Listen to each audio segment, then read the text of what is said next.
How's it going, guys? Hope you're doing well. Welcome to the Legendary Lords Tournament. This is actually going to be the last stream of the initial round, so quite excited to get it done. And then from there, well, the players have already actually started playing on the semifinals round, and then we'll be having the final stream from there. So it should be quite a bit of fun indeed. Welcome, welcome. So yeah, the picture here today is a little bit deceiving. It's actually 3 different groups, so I just mixed characters from the different matches. But we do have 3 different groups today. So we're going to be kind of finishing off the last of these bad boys. I saved these groups for last because there were several players who forgot to save replays in these groups. So there are going to be like 1 or 2 missing from each of these different groups. So my apologies for that. But nonetheless, it's still going to be a stream with about, what, 14 or 15 replays in total? Yeah, it's still going to be a big one.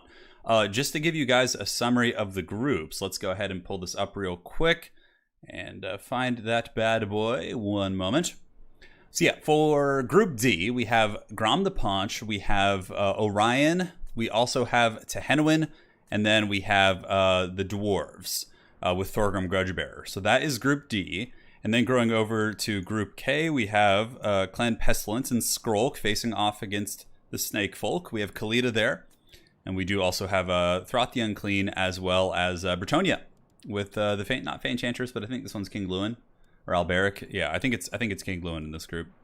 Can't quite remember. And then for Group J, which is going to be the last group, we have Grimgor. We have, I think we have Throth the Unclean here.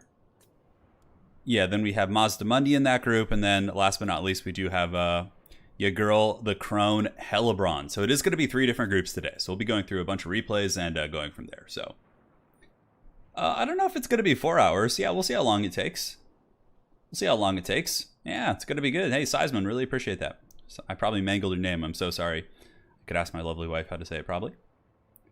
Mel Gibson just got you in campaign. Yeah, you know, that's interesting. Did he, like, come out after you? Because even after the changes, I find that the Wood Elves are very... they like to kind of chill in their base and hang out, so the first group we're going to be doing, unfortunately, is a group that is missing 2 replays, but I figure, hey, let's get it out of the way quick and go from there. So the first match of the day is going to be Grom the Paunch facing off against the Lizardmen and Tehenhauin. So Tehenhauin versus Grom the Paunch. Overall, in terms of competitive value, Grom probably quite a bit stronger, but, you know, Tehenhauin and Lizardmen do have some decent options against greenskins, so this should be quite a bit of fun to see. You know, Khalida isn't necessarily useless, JTH. Khalida did see some play action in the Everchosen. We saw Fistek, who ended up winning the Everchosen, using Khalida in a couple matchups. I think more specifically, I think it was against Vampire Counts we were seeing Khalida play. I can't quite remember. But yes, yes. They'll all be fun groups for sure, but unfortunately, like I said, we are missing a couple replays here and there, so it is what it is. So here we are. The first match of the day, it's going to be Grom the Paunch facing off against the Lizardmen. So Grom, of course, coming in on his mighty chariot. And aside from that, the army is going to be Orc Boys, backed up by some 8-peak loonies, some Skulkers in the back, and just a bunch of Daka. And, you know, Greenskin Daka has always been quite good against Lizards. Orc Air Boys actually do have 6 armor-piercing value, which, you know, for a unit that quote-unquote isn't armor-piercing, I would say that's pretty decent, for sure. Yeah, we got some Tomb Kings today. It's going to be great. It's going to be great indeed. And now, my friends, if we take a look here at the forces of the Gabo Slayer leading Tehenhauin to battle, he does have the Ripperdactyls up in the sky. It looks like it is going to be quad Pterodons, backed up by skin cohorts into the sunset. Double Rev Crystal, which I love. If you have a big expensive power piece like Lizard Moses here, might as well get those juicy Rev Crystals online and start dropping some fat heals on him, and we'll see how it goes. Should be fun. So Lizardmen are moving in here onto the Greenskin Force, looking to go over towards his flank here, which I think is quite cool. Right, because again, by moving towards this side of the battlefield, you are going to be avoiding like this big kind of epicenter of Greenskin power. And yeah, it also minimizes the missile play. The Greenskins have to rotate. So pretty solid rotation so far. Lewis Hudson, Jankuya's donation, my friend. Man, really appreciate that. Glad to catch another stream. I know we're here. This is going to be a big one today. We have a lot of games to go through. We're going through 3 groups today to finish the Legendary Lords Tournament first round. So then all the replays will have been on YouTube, which will be cool.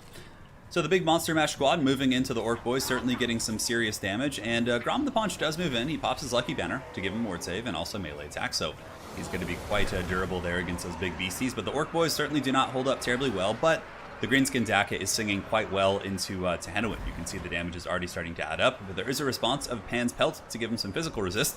And it looks like here there might be some rock drops, but I think the Greenskins are privy to this. You can see the Orc Air Boys are trying to run back and yeah, juke out these rock drops. And this is really important for Lizardmen in this matchup to nail the rock drops. And yeah, so far so good. It looks like he is able to get a nice rock drop on the Orc Air Boys right here.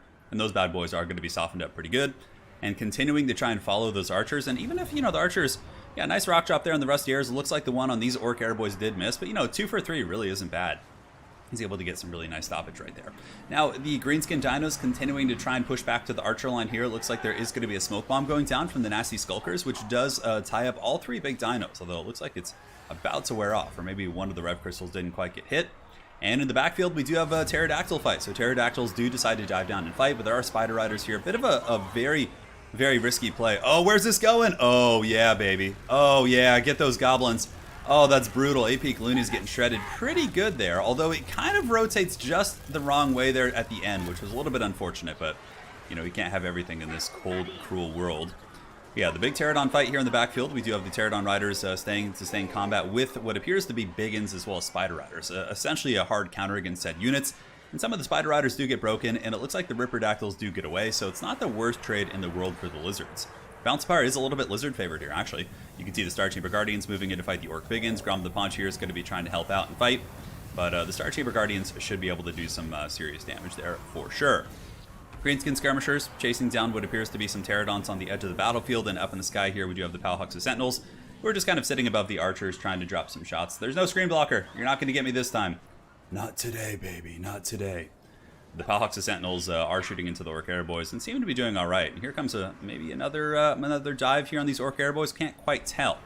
But the Greenskins are swarming in, pretty much all their forces piling in to fight the 3 big dinos, which is pretty hilarious considering all the heals. You know, the Rev Crystals have just been spam healing, you know, Lizard Moses while he goes bananas.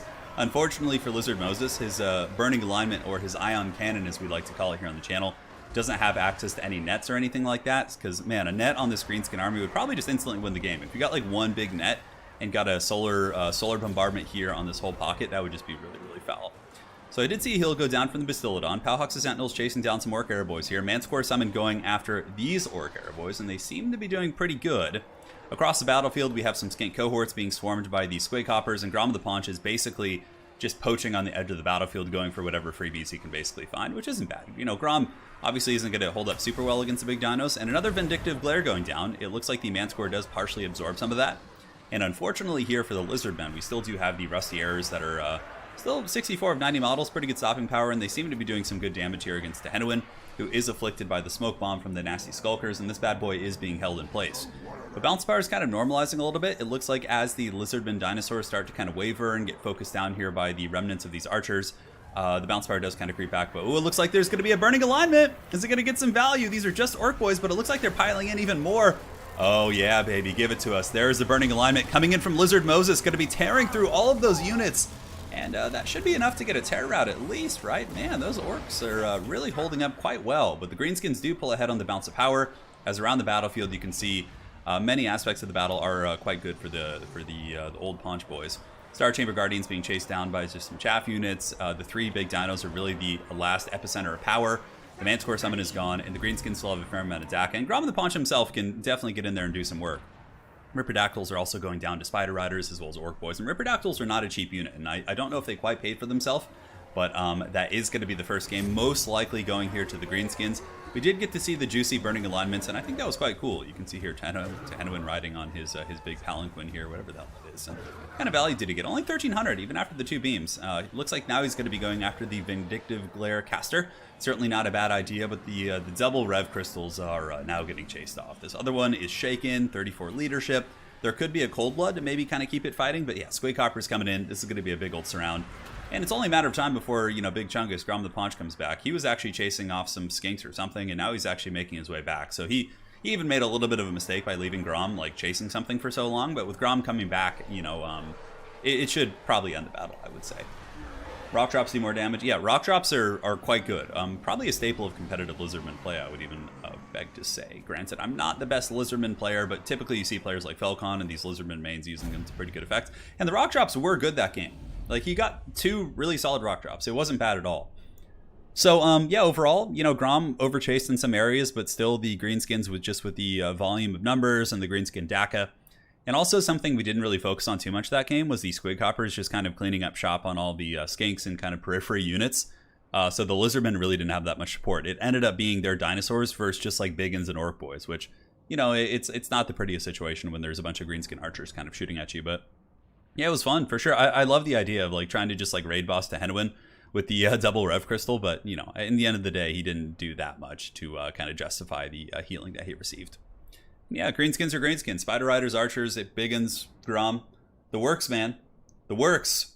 So that is going to be the first game here in this group stage. So currently Grom the Paunch 1-0.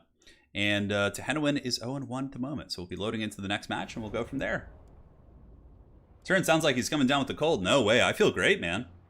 I don't know what you're talking about. I feel great. Sometimes though, when I first, you know, am getting my day started, I find my voice might be a little bit deeper in the mornings, but yeah, just how we roll, man. The Faction War bracket, it'll be going up soon. Don't worry. Yes, I'm almost done with it, but we are going to finish this stream first. So, no problem. No problemo. All right, so making sure I don't cast the same games again. So that was that match there.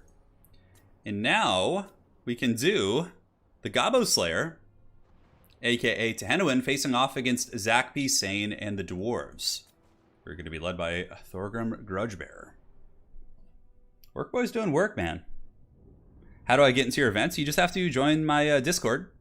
And then from there, you just, you know, when I have signups that are open, you just, you know, put your name out there. That's it. And that is pretty much it, my friend. But again, some events are invitational. Typically, you know, if you just play in tournaments and do well and then message me, I'll happily invite you. So that's pretty much it. All right. So let's go ahead and load into the local recording here and get this next battle started. This is going to be another match here in this stage. Of course, Thorgrim is another mighty champion in this group. It is going to be Lizardmen facing off against Dwarves here.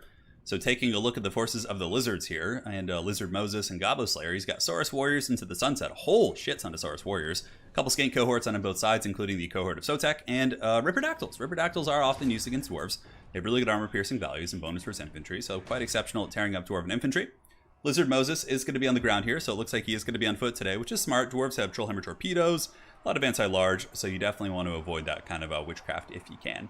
And of course, one, you know, Ripperdactyl here, or Pterodon Rider, excuse me, which I think is a good choice, or two, just to get some rock drops on those very tightly packed Dwarven formations.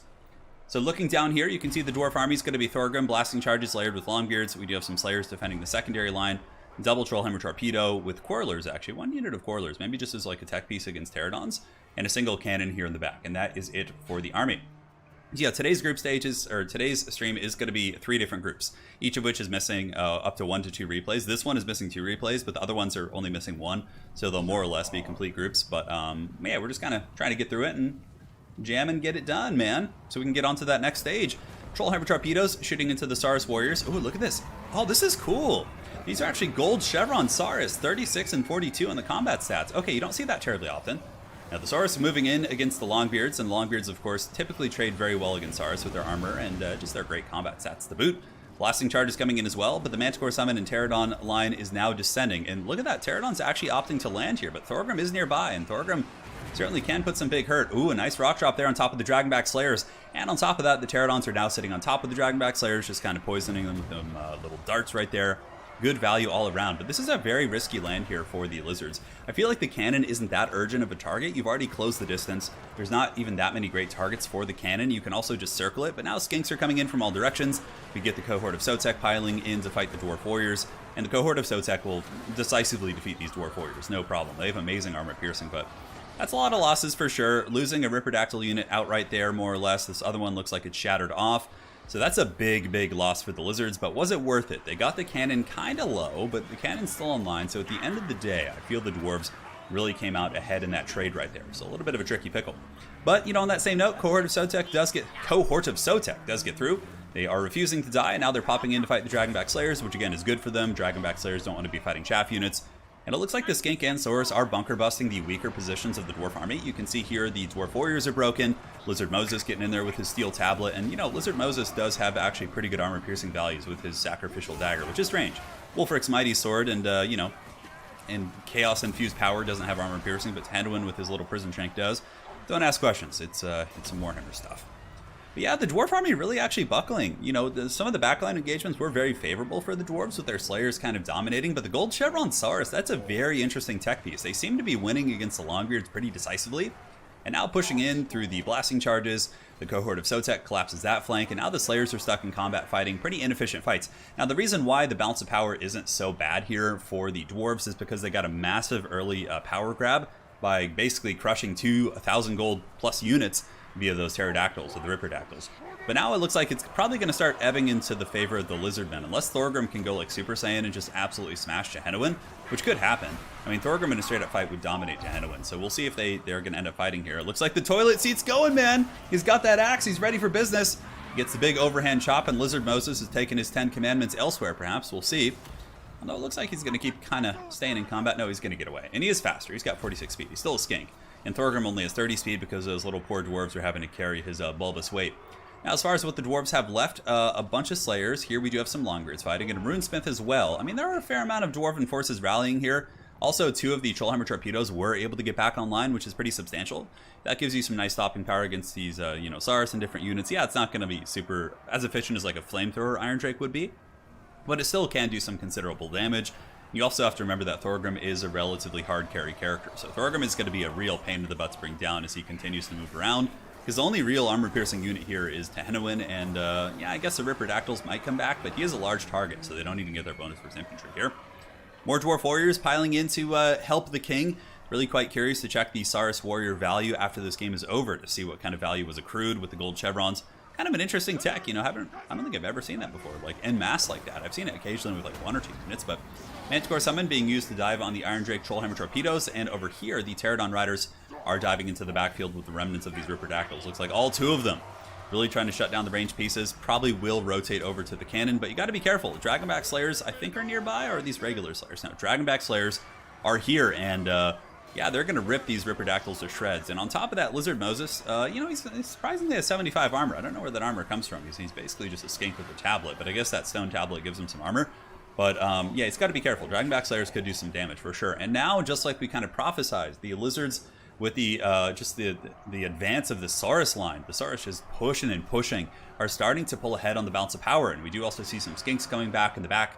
The dreaded tactical reserves are going to make their way back in, I'm sure. Those actually technically, though, in that sense, are not tactical reserves because he didn't forget about them. He fought and then they routed, so it doesn't count as a true tactical reserve, which is basically leaving a unit in the Shadow Realm indefinitely here.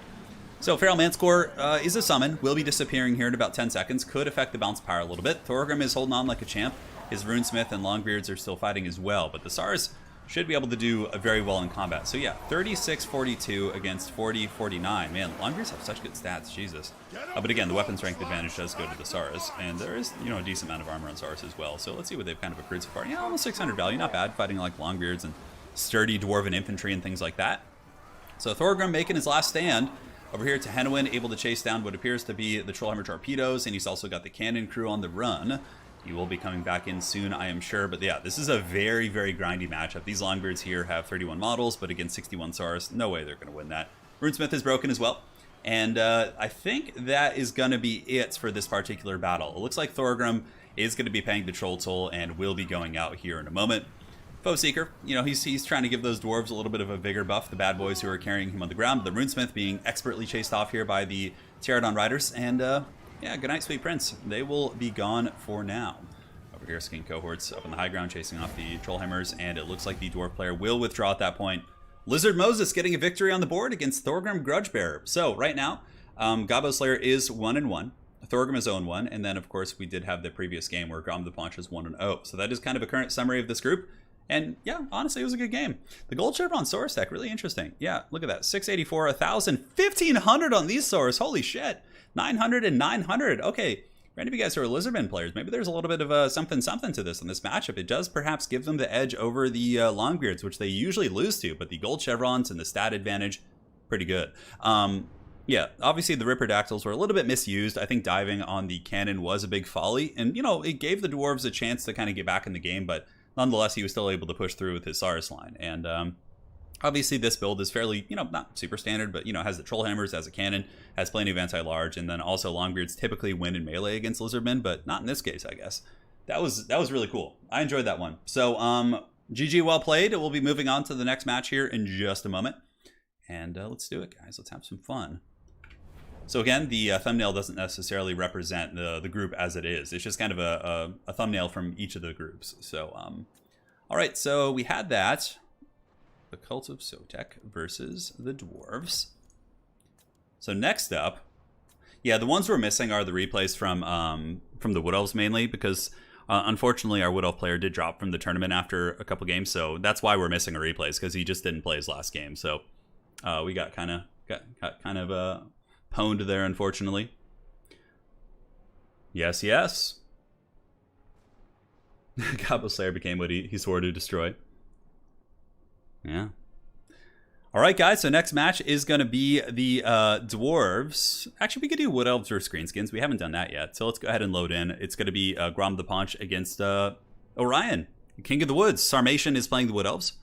Oh, guys, welcome to the Bone Zone, baby. We're going to the Bone Zone. Oh, yeah, it's time. It's going to be fun. Who doesn't enjoy the Bone Zone? The Pillar of Bone Zone is everybody's favorite map. Yes, yes. So Grom the Paunch with some Stone Trolls, the King of the Woods, ready to go as well. And let's go ahead and pause this game as we load in.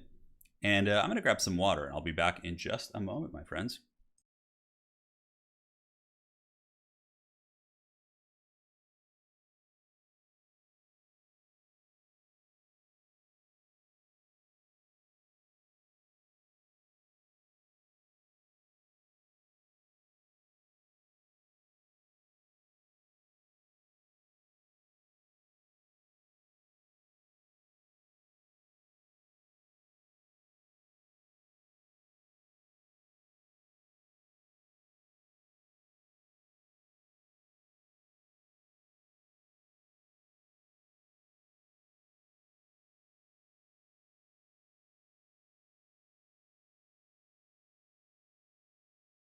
All right, guys, we're back. No more time. Let's get down to business. All right, local recording. And here we are. So this is going to be Grom the Paunch versus Orion. Orion is the 4th legendary lord here in this group stage. So let's go ahead and get down. And yeah, got to stay hydrated, man. Hashtag, what do you guys call it? Hydro homies, I think is what it is. No, Ant-Man, we're just getting started. Yeah, no, I was just getting some water, so no stress there. So for the King of the Woods, we have Orion. We do also have Glade Riders, Wild Riders, and a couple Glade Rider Skirmishers. And it looks like a dreaded tree box here in the forest. So we have the Firebark Elders, Treekin. We also have a Branch Wraith as well. And that appears to be it for the old battle. Yeah, so if you guys are looking at the thumbnail for the stream, it has individuals from each of the groups. So basically, that's not the actual group. I should have probably done it a little bit differently, but this stream is actually the last 3 remaining groups. So there's going to be 3 different groups in today's streams. For the greenskins, it's basically just Orc Boys, Goblins, Double Stone Troll in the back, Grom the Paunch, Hag as well. Spirit Leech is useful. And this replay was actually played on the previous patch before Orion was nerfed with his Cloak of Isha, so he's quite scary for sure. But, you know, again, Grom the Paunch never got nerfed, so he's going strong. He is going strong indeed. So the battle is underway. Wood Elf skirmishing going down. Glade Riders with the Hagbane tips getting some decent shots into the Forest Goblin Spider Riders. But again, they have shields. They're cheap. It's like, that's why they're so good. It's like you can't even counter skirmish them effectively because of their shields, and they usually get the better trade there in that situation. Yeah. Well, Aristodemus, this was an old one. Yeah, this is an old replay. It goes back many moons. But again, he should be advancing out of the forest here, but this might have even been before the banner rules clarified that. I don't quite remember, but we will see how it goes. We will see how it goes. So the greenskins, you know, not giving any trouble here, just advancing straight up. They don't have any traditional Daka. It looks like it's mostly like Orc Boys and Biggins, Spider Riders, who are probably just going to press the Wood Elf skirmishers into the edge of the map. And over here, we do actually get the Spider Riders catching the Wild Riders, who did kind of, it looks like they had an attack order to maybe go after something in the back here. But again, Wild Riders typically do defeat Spider Riders in head-to-head combat, but if the greenskins decide to send some other troops into this battle, you know, send some infantry, or even another unit of their skirmish cav, it could be a very different scenario. Oh no, Orion's getting surrounded and circle beaten, so it looks like he left Orion here, and yeah, he's trying to use like pendulums and different tools to get himself out, but you know, the pendulums are not going to help you against the stone trolls. The stone trolls are going to stay the course, and yeah, this is actually a really disastrous start here for the King in the Woods. Orion is getting beaten down pretty badly, so yeah, really, really rough start for sure. And the problem with trying to run away from Spider Riders is the fact that they constantly poison you, so you're going to be getting like dragged down. In the backfield, we do also get Spider Riders swarming on the Glade Riders here, and it looks like Fanatics were loosed here in the main battle lines. Now, Orion does get brought down very low, but he is able to get back to his battle line here. And you can see he moves back, and now he's kind of entrenched in his forest formation. The Firebark Elders and the Eternal Guard battling the Goblins, but the Greenskins seem to be getting the upper hand in terms of the skirmishing trade. Although, yeah, some Spider Riders are close to breaking here, but Wild Riders are probably going to get dragged down, and I would imagine some of these guys may be chased as well. The Wood Elves do still have the Glade Rider Spears, as well as the basic Glade Riders over here, and they are shooting into the Forest Goblin Spider Riders relatively effectively, but man, oh man, there's a shit ton of Greenskin infantry, and they don't seem to be taking much damage. Despite having the forest advantage here, it looks like the Hawk's Talon going down from Orion there, and Orion is now going to be countercharging the Giant River Troll Hag. It seems the Greenskin bump and grind is going well, as these Eternal Guard are getting kind of lowered down, the Winterheart Guard also quite damaged. Oh, that's going to be a nice one right there. Good pendulum there from the Wood Elves, able to tear through the AP Loonies and these different units. Definitely quite nasty. Those goblins are pushed back, but the AP Loonies are quite loony, and they will indeed stay the course. And right now, yeah, just kind of devolving into trying to chase things around the map. Over here, Spider Riders do get a nice little surround here on the Glade Riders, and that is going to be quite powerful. Yeah, it seems like the Greenskin Infantry is like trying to decide if it wants to go into the box or if it's going to like try and help in the skirmish fight.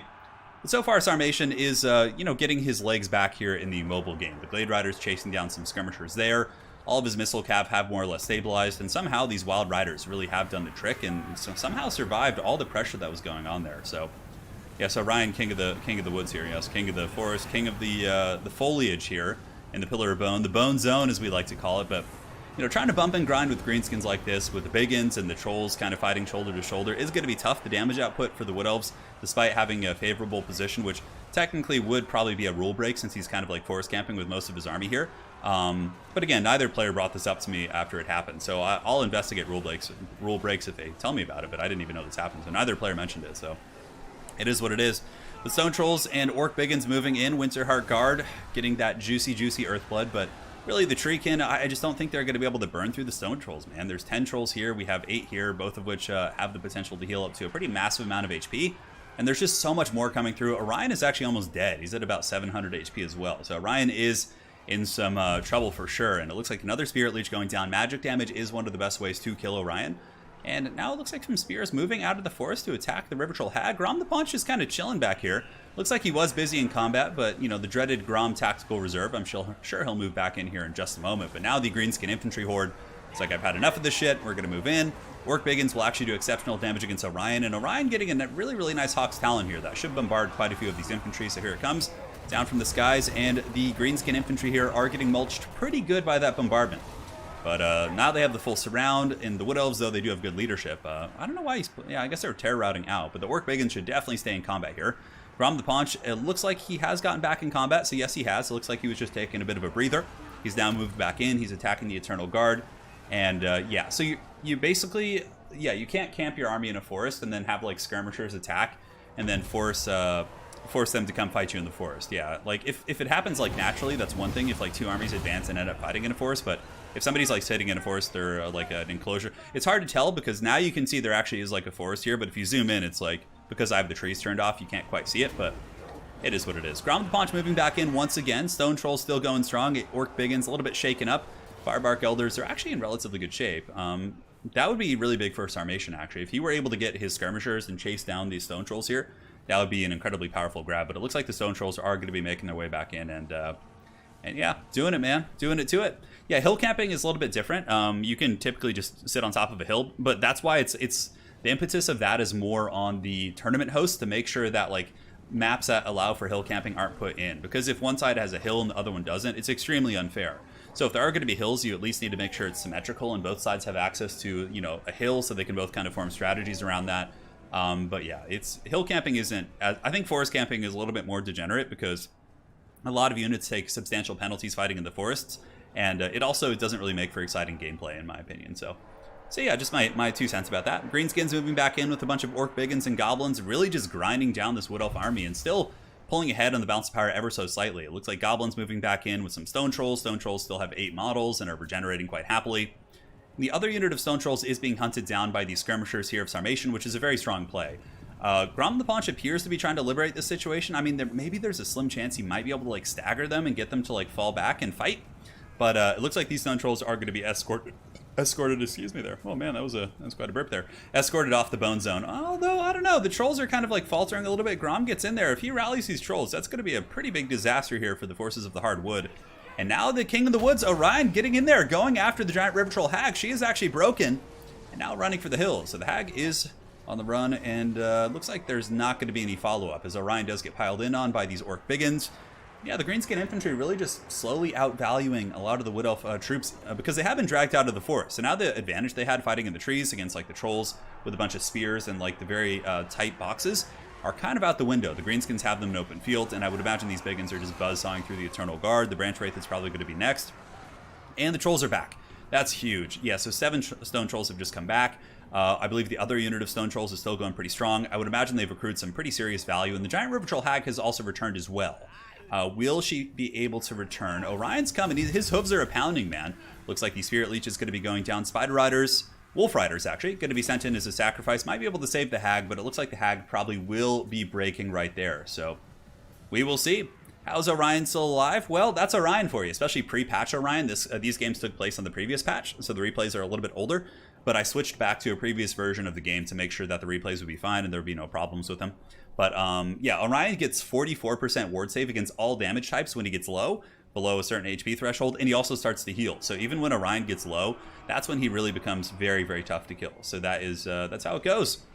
So Grom the Paunch is now all up on Orion's shit. He's got about 1,000 HP, still healing with that Cloak of Isha, but the Greenskins, again, have really cleaned up shop here. On the ground fight, the Branch Wraiths have been taken out by the Orc Biggins, and the Stone Trolls, as well as the Orc Boys here, should be able to defeat the Firebark Elders. And I just don't think Orion's going to be able to weather the storm, especially considering the Hag is now back, and there's probably Spirit Leeches on the table again.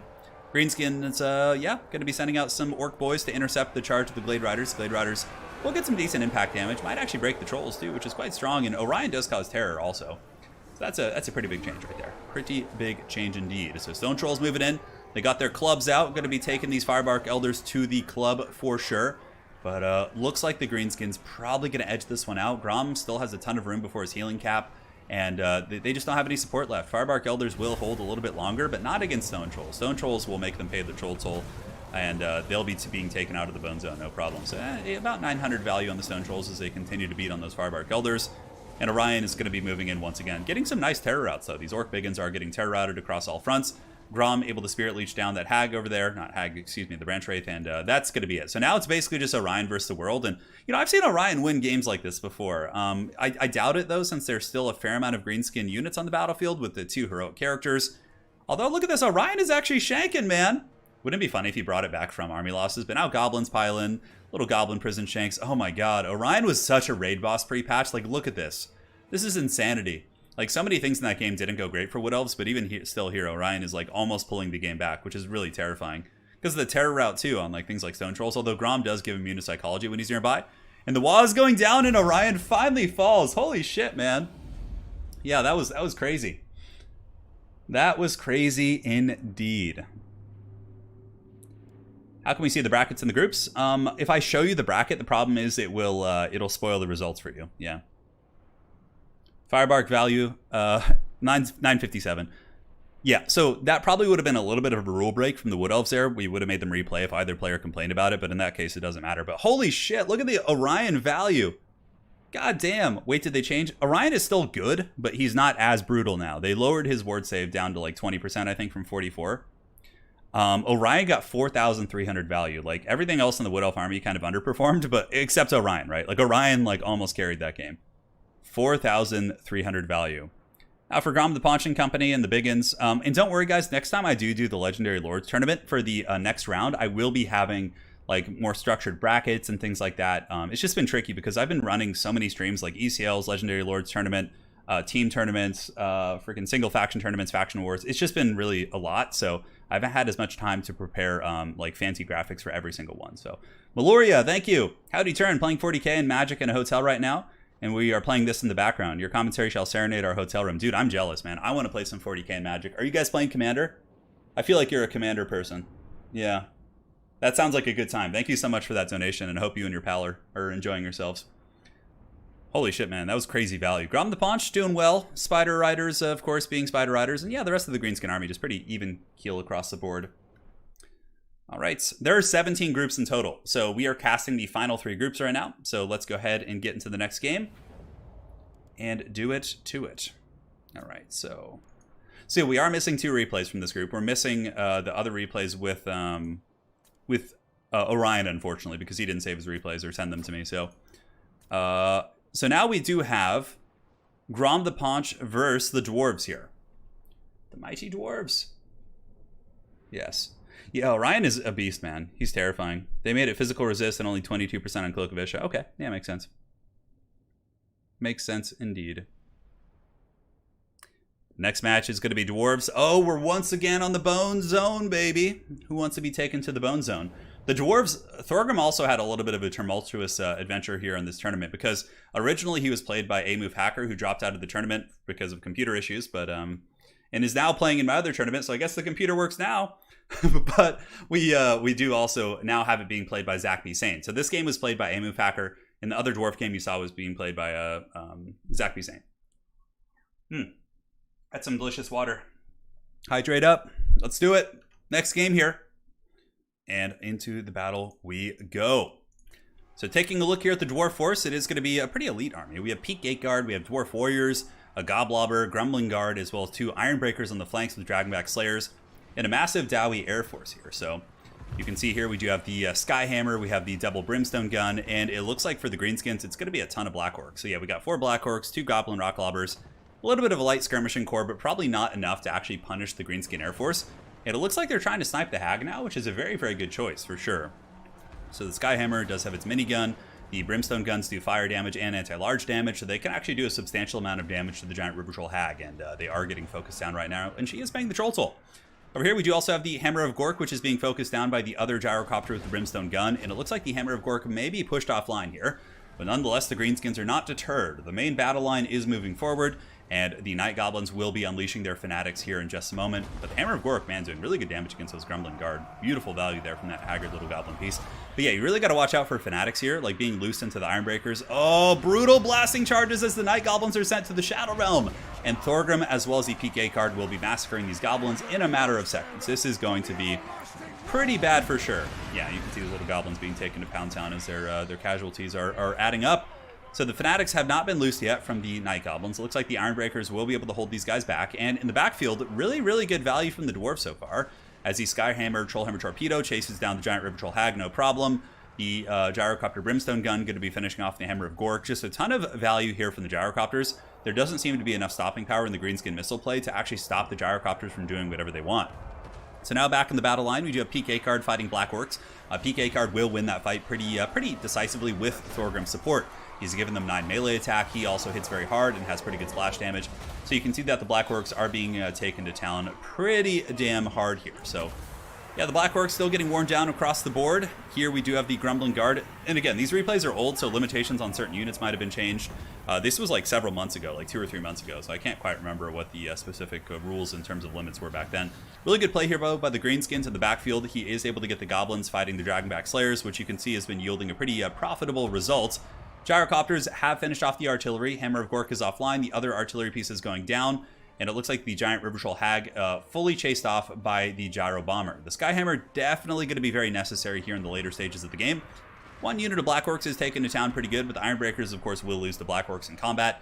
But they can hold for a period of time, which could potentially allow for the Gyrocopters to come back in and do the heavy lifting. So here's Thorgrim Grudgebearer as well as the PK card. Looks like a couple loose blasting charges being thrown, or maybe that was something else, I think it was.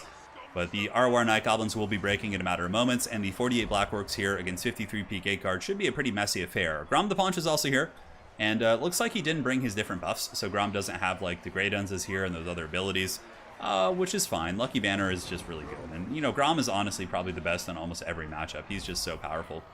But the Ironbreakers are holding really well.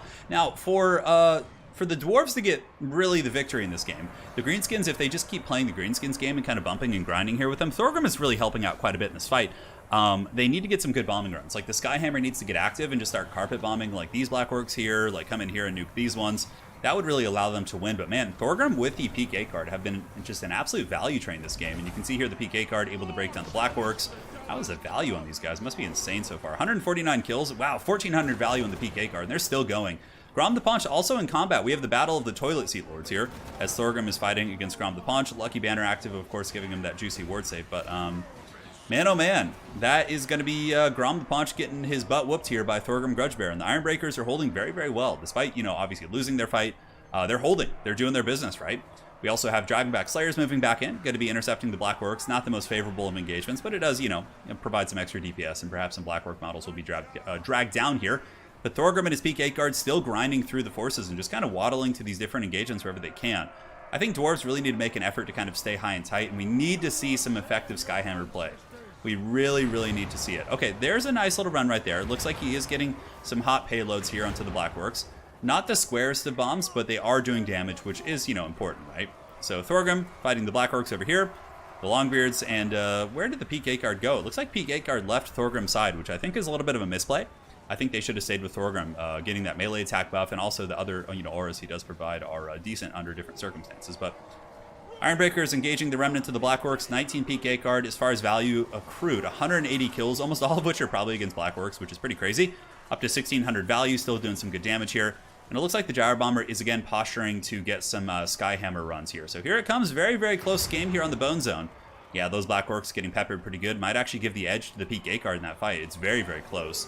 And Thorgrim and the boys, the last of the Grumbling Guard, helping him with his vigor, although he's still exhausted. Or I doubt Thorgrim's exhausted. Probably the guys carrying him are the ones who are exhausted. But the Dragonback Slayer is also going in. Ammunition on the Gyrocopters is about out. But look at this. The Greenskins are getting the Hammer of Gork and the Rock Lobbers back. Okay, that could be a problem. PK card moving back across, trying to unify with Thorgrim Grudgebearer. The Gyrocopters are going to be very important here. Probably want to go get some Gyrocopters and try and shut down those artillery pieces in the back, because if the Rock Lobbers start shooting again, they could honestly whittle down Thorgrim, and he's really, really slow. So I think the Gyro Bombers and the Gyrocopters need to get over there and deal with that. But I don't know, Thorgrim might be too much of a raid boss here, and Grom the Paunch is super beat up. Fighting the last of these brave PK card, man. These guys are the real champions of the Jawi this game. Up to almost 2,000 gold value, so they've certainly paid for themselves and more. They've really been MVPs this matchup and have done quite well for themselves. What's cool about the PK card with Thorgrim is Thorgrim lacks AP, but they do have armor sundering, so like it really opens up the Black Orcs to be beaten down. Puts their armor down to 80, makes Thorgrim that much more effective.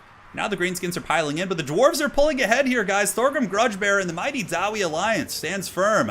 And it looks like there could be a carpet bombing here. Let's see if they're going to do it. That's the perfect spot. Like right here would be super juicy, but it looks like he's probably out of bombardments as well, but yeah, man, I don't know why the Rock Lobbers... Oh, the artillery pieces must have been destroyed outright. Okay, so the Gyrocopters actually killed the artillery pieces themselves, so the crews weren't able to get back on. I was going to say, that could really change the dynamic of this game.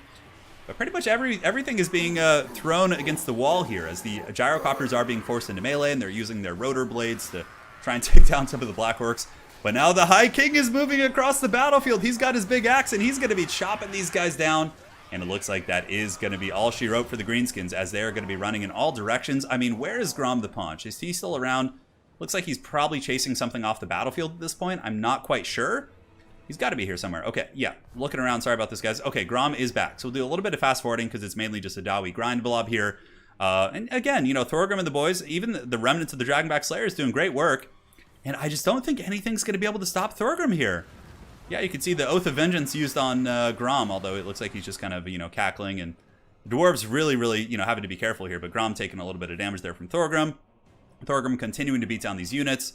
And the gyrocopters also got to be careful that they don't get surrounded, because Grom, you know, there is a way that he could scrap back this game. If all the gyrocopters got killed, then Thorgrim just got cycle charged to death. But, oh, we had some bombing runs, actually, from the Brimstone gun right there. It had a couple left. Man, this is actually a really close game. The gyrocopters, yeah, the gyrocopters getting in there and doing some good work for sure. Thorgrim Grudgeman, though, let's go ahead and take a look at his value that he has gotten here this game. Thorgrim is currently up to 1,300 value, and it looks like he's showing Grom who is the thickest of them all. Although Grom certainly has some weight on him. But, you know, Thorgrim getting some big blows there with the Oath of Vengeance, putting his melee attack to 6. Talk about a lopsided stat line right there. But Grom is rapidly approaching his healing cap. The Gyro Bomber Skyhammer is moving in there and actually triggering the rear attack penalty on the Forest Goblin Spider Riders. And Grom is pretty close to breaking as well, but he does get that Lucky Banner active and should be okay. But yeah, I don't know. I think Thorgrim's going to hard carry this. I think he is. Like, every time he comes in, he's just getting whooped on here by Thorgrim a little bit, and there's no way the Spider Riders are going to bring him down. That is for sure. Thorgrim carrying the day for the dwarves. A very grindy game, but the Greenskins have finally been defeated here, it would appear. Although stranger things have happened. I mean, I don't see Thorgrim breaking anytime soon. Thorgrim also does have this other buff, the High King buff, but I don't know if he brought it. It looks like he didn't. So, but the High King buff does trigger when he gets below a certain threshold. But yeah, Forest Goblin Spider Riders are able to clean up, and oh god, the balance of power is coming back. Oh no! Will the grudge be satisfied, or will this be another massive grudge in the book as the balance of power does pull back to the middle? And now Thorgrim is alone versus the whole world. Will he be able to win this? 3,000 HP. Grom is very low. Holy shit, this is a stressful one, man. And this is the right play here. Just beat on the spiders and try and break them, right? Because every attack that Thorgrim does will be able to, you know, potentially cleave a couple spiders off their mounts. Oh my god. Yeah, it doesn't affect himself, but if there were like gyrocopters or other things in the battlefield, it could be quite useful. Now, what would be really strong for Grom is actually to park himself between these two broken artillery pieces right here, the Goblobbers, and then from there, it would be troublesome for the Greenskins to try and surround him, but oh no, guys. Oh no. Thorgrim is surrounded. He's actually shaken. This is rough. This is very rough. We'll do a little bit of fast forwarding here. Thorgrim does break the Spider Riders, and now he is going forth to battle Grom the Paunch, but being rear attacked by the Spider. This is a very Greenskin thing. Like, you know, instead of having an honorable duel, they would be cheating and using their, you know, little haggard skirmishers to cause problems. Thorgrim does not cause fear. A fear would be very helpful. -7 leadership here on the Forest Goblin Spider Riders. They're broken. Thorgrim's at 1,900 HP against 1,500 on Grom the Paunch. Oh my god, this is so close. Is Thorgrim going to pull this one out? Oath of Vengeance is active here. -21 on the Spider Riders, but the bounce power does go into the favor of the Greenskins. But the Duel of Duels is upon us. Cue the Duel of Fates. If I could sing high-pitched, I would happily do that for you guys, but now we have the Fight of Fights, as Thorgrim is basically going fisticuffs here with Grom the Paunch, and it would appear that he's actually winning it. Despite, you know, falling behind on the bounce power, Thorgrim is a far better duelist in 1v1. 62, 60, 61, 62, you know, 400 plus, even with poison. And Grom the Paunch is wavering, actually. He gets forced back. So Thorgrim once again fights the spiders, and then Grom the Paunch has to come back into fight. Holy shit, this game is amazing! Thorgrim going in for it, but there's one Spider Rider. Look at the Spider Rider. He's like, help me, Anakin. I am too weak. He's literally between these angry dwarves and the wolves and just all this ridiculous stuff. So that is it. The dwarves win the game. Oh my god. That was crazy. Thorgrim held. That was such a good game. Holy shit, man. I'm sure all the dwarf fans in chat quite excited for that one. Thorgrim with 2,700 value. Ironbreakers did good. Pete Gateguard, probably one of the MVPs too. That was a really interesting army. Yeah. Like, not all in on the Air Force, pretty elite on the ground. Thorgrim is very good with these type of builds, though, because the melee attack buff really helps the Ironbreakers do better. And, yeah, I think 3 Black Orcs is the limit, so technically I think that was a rule break. But in the end, it doesn't matter, because Thorgrim won the game, so whatever. Yeah. No, Grimgor is in another group. Yeah, we haven't done Grimgor yet. That was, dude, that was such an amazing game. Oh yeah, just metal shit. Just some badass dwarf lord just going ham and taking out the OP Grom. All right, guys, so unfortunately the other two replays from this group are missing. So in that case, I'm just going to show you the results for the rest of the group because the players forgot to save them. Every other one we did, you know, it was good, but in this case, so this is Group D. All right, so let's go ahead and delete that. So these are the results from Group D. Let me go ahead and pull it up here. Yep. All right, so Group D is here. So Zach B. Sane and Thorgrim Grudgebearer ended up going 2-1. So what happened after this is that Zach B. Sane and the Dwarves defeated Orion. From there, Lizard Moses actually defeated Orion as well, going 2-1. So we had a three-way tie because Grom the Paunch went 2-1, Tehenhauin went 2-1, and Zach B. Sane went 2-1. So all three of them will be advancing. And the only faction that basically is going to be left behind in the pits is going to be Orion. So Orion did not advance. The King of the Woods is going back to the woods. And Grom the Paunch, Lizard Moses, and Zach B. Sane are going to be advancing. Now, the next round is best of one. And the players are currently playing it right now offline and gathering the replays. But those three will be advancing to the best of one single elimination stage. So we'll be seeing Thorgrim again. We'll be seeing Lizard Moses as well as Grom the Paunch. Spandolf, ale out for Thorgrim. Yes, yes. Yeah, Dwarves did good. The Dwarves lost their game against the Lizardmen. But they were able to win versus the Wood Elves as well as the other group. So again, sorry we're missing the replays, but there's nothing I can do. If people forget to save them, then that it is what it is.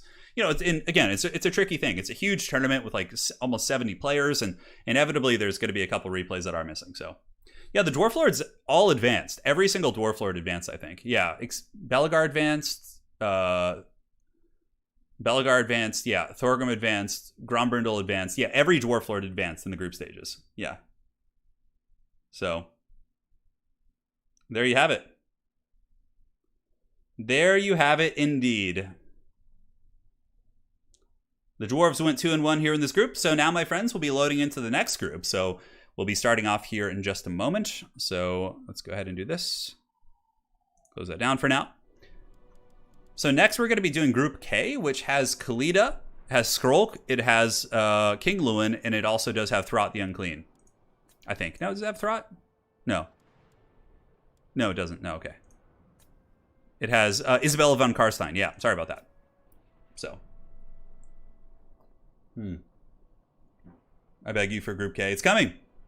We're doing Group K right now. As a matter of fact, since you're here in chat, von Karstein, we'll do one of your games first. How's that sound? So, first up, we do have Isabella von Karstein, played by von Karstein, which is great. Facing off against Chosen One and the Skaven. So let's go ahead and load into this bad boy and have some fun. So again, today's stream is 3 groups in total. So we got through one group and now we're on the second group here. So we're going to be going through all of these and doing it to it, man. Yeah, the Dwarves are doing well. Yeah, you know, if you guys saw the statistic from the recent Warhammer World Championship Group 2, Dwarves actually have a pretty high win percentage. I think it was pretty decent. Yeah, it was certainly better than like Tomb Kings, Vampire Coast, like... They were doing all right. They were doing all right. All right. Chosen One. Chosen One is coming, yeah. Don't worry. We'll get you the Chosen One soon. Very soon indeed. Shmandal, thanks again for the donation. All right. So here we go. It is time. We have the forces of von Karstein, Isabella von Karstein, led by the player who also goes by von Karstein, facing off against Skrolk, the Dark Lord here. We're going to be led by Chosen One. Here he comes. I'm sorry, guys. If you don't get the reference to that, it's from Kung Pao, Enter the Fist. It's a pretty old movie, but it still checks out. So we got Hexrace up on the high ground, Crypt Ghouls, Vargulf, Double White King with Scab, Scraith, and Mortis Engine against Skaven. Pretty uncommon, but it's still a thing. We got Isabella von Karstein as well as Black Knights, and that appears to be it. Now for the forces of the filthiest of Skaven, we have double Hell Pit Abomination, a Plague Priest, we have Lord Skrolk on the ground, an Assassin, Council Guard, and double Globadier. Now this was pre-nerf, so the Globes are still strong, Skaven Slaves are still cheaper. So the Skaven are at their peak performance here. Isabella von Karstein looking like she wants to drop a summon.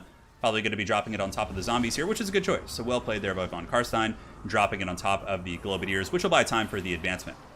So where are the Scab Scrapes going to go? That's the question. Both White Kings obviously have it. It looks like he's kind of posturing to maybe use it on the Clan Rat Spears. The Vampire Gorilla getting in there against those bad boys. And now the Crypt Ghouls are advancing in. Normally Crypt Ghouls will tear apart Skaven Slaves, but with the Poison Wing Globes kind of putting some damage on them, putting some respect on their names, those Crypt Ghouls might actually go down surprisingly quick. Plague Furnace being sent up. We do have 2 Mortis Engines in this battle. We have 1 for the Skaven and 1 for the Vampire Counts. Now the Vampire Gorilla is moving in and going after the Plague Priest. We will see what kind of damage can be accrued there. Now we do have some sneaky business. The Chillgeist are hidden up here, so currently the Skaven aren't aware of this position. I think the Vampires might be doing that on purpose, just to kind of let the Skaven push forward before they pull in. And honestly, getting the Hex Race to either attack this position after the Warp Grinders have already done their business would be really devastating. Getting the Poison Wind Globes and the Warp Grinders, but if the Warp Grinders are still online and can lock down the Chillgeist, that would actually be pretty punishing for sure. Lord Skrolk in the back using a Pestilent Breath, it would appear, actually coming out of the Plague Priest. But Skrolk is kind of just holding up in the backfield. He does have Liber Bubonicus to use. Using that on the Chillgeist certainly would be a strong play, as they are ghostly and would go down very quickly. But the Chillgeist around seems to be doing pretty well, as the Poison Wind Globadiers are being swarmed by all these spooky boys.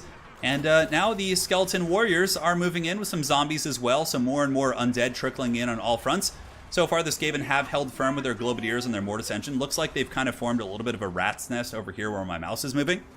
And the 2 Hellpit Abominations, I think, are both in okay shape, although one is taking quite a bit of damage from Isabella, as well as the double White Kings. They're able to get some serious damage here on this Hellpit Abomination. So, yeah, close battle so far, but it would appear the Vampire Counts are pulling ahead. The Hexwraith ambush against that, like, kind of exposed flank was very strong, and it doesn't look like there's been any big magic damage follow-up, although Skrolk does use a Rod of Corruption. This Hellpit Abomination, though, is very close to breaking, man. It's trying to get away here. Is there going to be any salvation for this bad boy? Of course, it does have its own healing proc, so it could go back up, and it looks like the Chillgeist, again, just going bananas in the back line. Liber Bubonicus from Skrolk is finally used, but it seems like them plus the Dire Pack back here have really feasted on the Skaven back line, forcing them into a grindy fight, which, you know, the grindy fight, if it does go to that point in these matchups, it typically does favor the Vampire Counts, right? Yeah, they both have Mortis Engines, but one army is more or less unbreakable and the other one isn't. So that is going to be a factor when it comes down to those bump and grind fights here, but we will see. Hellpit Abomination is steady, being attacked here by what appears to be the White Kings as well as the Vampire Gorilla. Isabella von Karstein just kind of cackling around the battlefield, being all evil and cunning and going after the weaker links in the formations, and probably just using the Blood Chalice of Bathorai to heal up her White Kings. I don't know if she's used it yet, but I would imagine so. But yeah, the Vampire Counts and their cavalry, the White King, not the White Kings, the Black Knights and the Chillgeist here, have both kind of, you know, stabilized to a point. Skrolk did use a very nice Liber Bubonicus on one of them, but I don't know if it's going to be enough. Here comes a Rival High Talisman. Yeah, really nice too. The Vampire Gorilla was actually able to push the Assassin away from the fellow Skaven. That's one of my biggest issues in this matchup, is I find that when I play Skaven here, if the Vampires have a Vargul for, you know, big monsters like that, they can push your characters if they're foot-based outside of your blob, and if the rats kind of get separated from one another, it's a very tricky pickle here. But Skrolk, of course, probably getting some good AoE with his Rod of Corruption, and the Plague Furnace is doing good work as well, right? It's draining all these different undead units, but so is the Mortis Engine, putting constant perpetual damage here on these Council Guards, so that is something else to kind of take into account. But Vampires are pulling ahead here, and, you know, it's interesting. I always thought that this matchup was a little bit Vampire Count favored, but after the Skaven DLC, there was a couple Skaven mains I was talking to who were kind of saying that they felt it was kind of even and they had some builds for it. But, you know, it's just been my experience. I'd be quite curious for any of you Skaven fans here in chat. You know, what's been your experience? I'd be quite curious. So here, the Double White King still going. The problem with Hellpit Abominations here in this kind of late game scenario is they'll be very good against the Mortis Engine. However, Hellpits are very subpar at actually killing foot characters. I found that they really struggle to do that steady damage. Nice little breath attack going on. Does scorch a couple zombies. And yes, the Mortis on Mortis bump and grind. We all love this. It's our favorite. Isabella von Karstein still circling around the battlefield, looking for any freebies. She actually hits pretty hard. She's got 480 weapon strength, so against light armor, she can do some serious work. And yeah, this is a really strong play here. Isabella intercepting the Warp Grinders is huge, because if those Warp Grinders got back in, they're able to pop all their AoEs and nail all these units, that would be very powerful. Let's see if he can actually do it. Chosen One does not get it off here. Looks like the Warp Grinders are going to be broken, and the Undead Cavalry will continue to run rampant all over the battle lines. Over here, one Hellpit Abomination is very low. It looks like it's being cycle charged by this Vampire Gorilla. And the Vampire Gorilla moving in there and slapping up that Hellpit. Mortis Engine for the Undead, still quite active at about 50% HP. Doesn't look like this gave him too much pressure on it. Although both Hellpit Abominations actually going after... Oh, the White Kings are on horse. Okay, I thought they were on foot for the longest time. Okay, so the Hellpits are quite good there. And Skrolk and the two Hellpit Abominations actually beat down those White Kings. So my apologies for that poor analysis earlier. I'm so used to seeing White Kings on foot in this matchup. So yeah, in that case, they were on horseback. So the Hellpits actually can't deal with them. But leadership is going to become an issue here. This Hellpit, it does go down. Isabella able to get a huge punch with the Vargulf as well. And now Skrolk is in here alone. The other Hellpit Abomination is in quite a precarious situation, and I think that probably will be all she wrote here for the forces of the Skaven. I don't see them coming back from this. Isabella's cycle charging Skrolk is really strong. They still have the mobile advantage with their cavalry plus the dire pack, just making sure no Skaven troops come back. Although this is quite nice. Look at this. He gets a little bit of a seismic snare and a warp quake here, locking down these doggos and allowing the Haggard Skaven slaves to maybe actually win that fight. Okay, that's pretty sly for sure. Skrolk's still going, but Isabella probably going to cycle charge Skrolk into oblivion. Skrolk has almost no armor. He's basically wearing rags. Isabella's charge bonus of 50, which is no joke, and also, of course, having that 480. Probably going to be able to connect and finish off Skrolk Daddy. The Plague Priest Furnace actually doing pretty good. I mean, if you look around, there's not much for the undead either in terms of infantry support. Yeah, this is a real wild game. Ended up being very close. It looked like the undead were going to be running away with it earlier, but in this case, the Skaven put up a great fight. Those little rats, you know, they had a lot of heart, man. And they pushed here to the bitter end, but Isabella, as soon as Skrolk goes, the head of the Skaven snake will be cut off, metaphorically speaking, and literally. And Skrolk will be going down here to those two undead characters. And now the Hellpit Abomination, though, putting up a valiant fight, will be taken down by the Vampire Gorilla as well as the Mortis Engine, most likely. Or at the very least, its leadership will break and it'll be chased down there. So Skrolk is broken. The Dire Pack actually defeated there by the bravest of Skaven slaves of the Under Empire.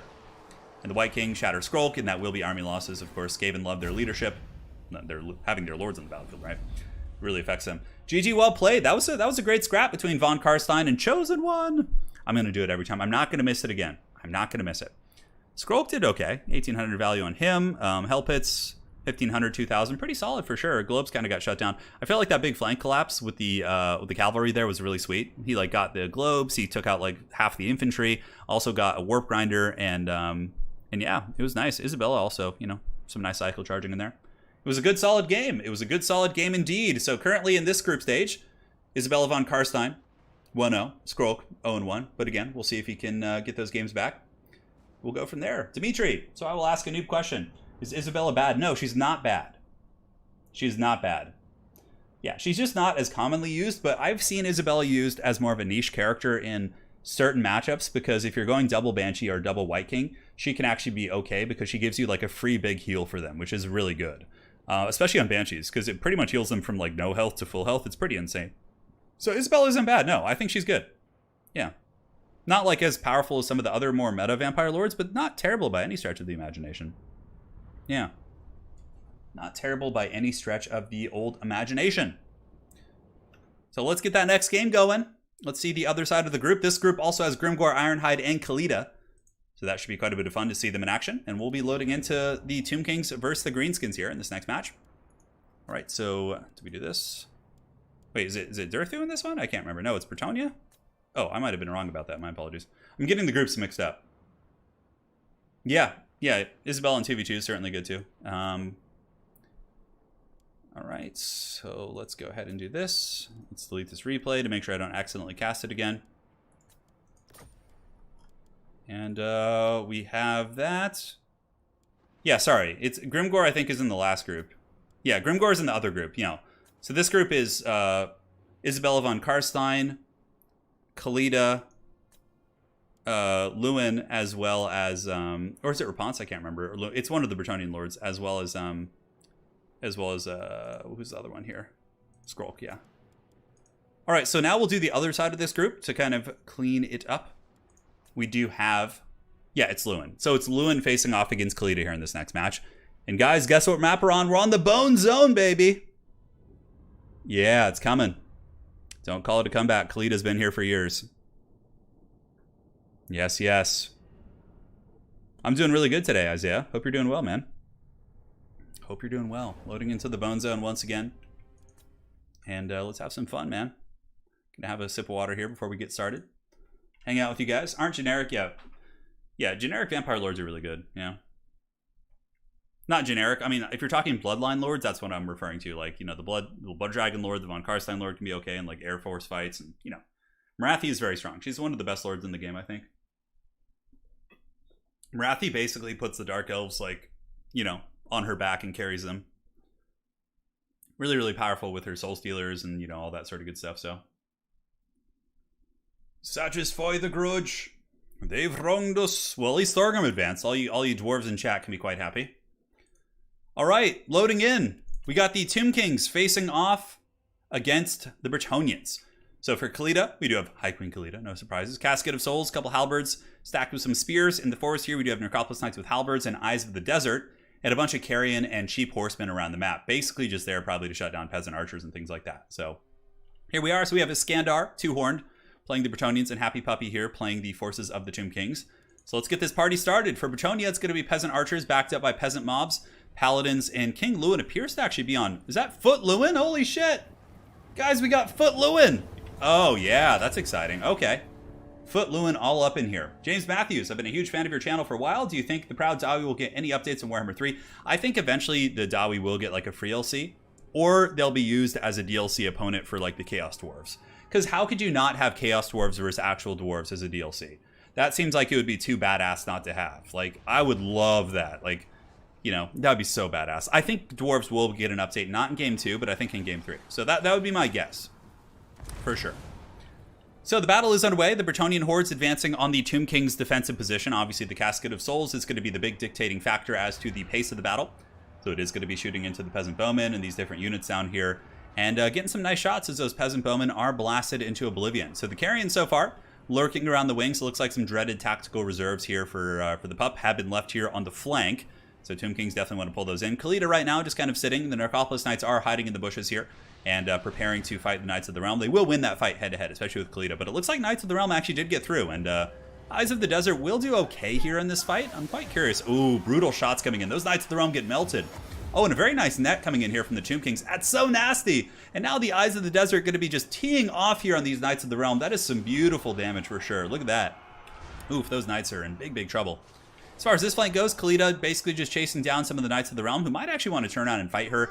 And the other sneaky snakes do come on these Knights of the Realm here and get a good jump. So a little bit of sloppy micro here from Bretonia. Missing a couple charges, leaving a couple units idle. But, you know, Bretonia typically has a lot to micro, so it's okay. And they do get away here more or less without taking any huge disastrous engagements. All the peasant archers here are also shooting against some skeleton spearmen who are silver shielded. I think that's a big misplay as well. I think Bretonia needs to move in and shoot, if they're going to shoot anything like that, the halberds, but really I'd shoot the Eyes of the Desert. That would be the preferential target if you could, but in this case, Tomb Kings are breaking through the front line on the flank engagements here. We do have the Knights of the Realm now battling the Necropolis Knights with halberds, and yeah, that's going to be a losing situation as Khalida is very, very dominant here in this fight and should be able to help that fight be a victory for the Tomb Kings. Tomb Guard halberds basically fighting Foot Louen. Foot Louen, oh man, he doesn't even have armor piercing. Yeah, Foot Louen and the Paladin here are going to be just bumping and grinding all day. And the Bretonian Archer is now being attacked here by what appears to be carrion across the sunset. Some of the Bretonian Knights of the Realm do stay in the backfield and take out those carrion. We have more Quest Knights also sitting idle. I don't know if that's intentional or if he just kind of forgot about them, but the Questing Knights could move in and attack these carrion here or be used to intercept these skeleton horsemen here. But so far, most of the engagements have gone a little bit better for the Tomb Kings here, but the Tomb Guard halberds are getting worn down. Questing Knights with a nice charge. And yeah, the Tomb Kings still have most of their power pieces via the Casket of Souls as well as the Necropolis Knights, but if the Peasant Archers can't be brought down and they're able to come back and get some good good old concave fire on any number of these positions, it could be a very, very different game here. We will have to see. So back into this fight, Foot Louen plus the Paladin, able to break down the Tomb Guard with the support of some Questing Knights, and here we have Questing Knights once again going in, trying to dive on the Casket of Souls, which I think is a little bit of a misplay, because what's going to happen is these Necropolis Knights and or the Eyes of the Desert are simply going to turn on them and just melt them, and then you're basically just going to have lost this unit. So Tomb Kings are pulling ahead here in this game pretty hardcore. Knights of the Realm are left back to pretend the archers. I think a lot of misplays here from Bretonia certainly costing them quite a bit. Units sitting idle, just strange engagements across the board, really. But Peasant Bowman with Pox arrows, shooting in, applying poison. Foot Louen still going strong. This would actually be one of the first really solid charges here into the back of these Eyes of the Desert, who won't get their charge defense, and that will, potentially do some good damage and melt those guys down. And the net is a little bit late here as well, right? So we'll see. I mean, it's certainly decent. Louen and the Paladin, just kind of grinding in melee here. Tomb Guard halberds are getting worn down. Balance of power, though, is getting even more and more Tomb King favored as the Skeleton Horsemen are now chasing down all the Peasant Archers around the map. And the Ushapti Summon finishes off pretty much the one Peasant Archer who was actually doing something here in this battle. So that is it indeed. And King Louen fighting in foot. Knights of the Realm with Scroll of Shielding, putting up an okay fight, but it would appear the Eyes of the Desert do get some support here from the Necropolis Knights with halberds. And the Casket of Souls is shooting quite happily into the sunset. And it looks like the High Queen Khalida probably will be taking the first victory here, just based on the balance of power and the current state of this battle and just the engagements being more favorable across the board. It's playing a much tighter game overall, I would say.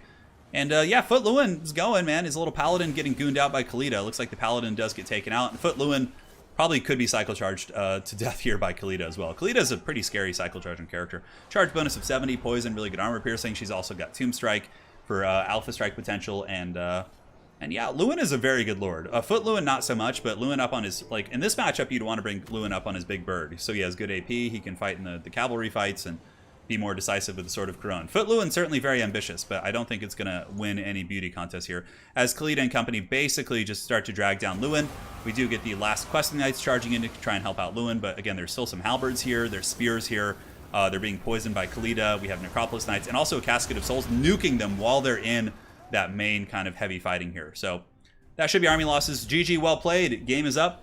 Tomb Kings definitely had the better engagements. A lot of tactical reserves and misplays from the Bretonnians, but it's okay, it happens. You know, everyone has an off game here and there, but like the Bretonnian army could have won that. Like if the engagements were just proper and a little bit more well-timed, and if Louen hadn't been on foot, I think that could have been a very, very different game there. So GG, Khalida getting the first blood here in this group for herself. Not first blood in the group overall, but you guys get the picture.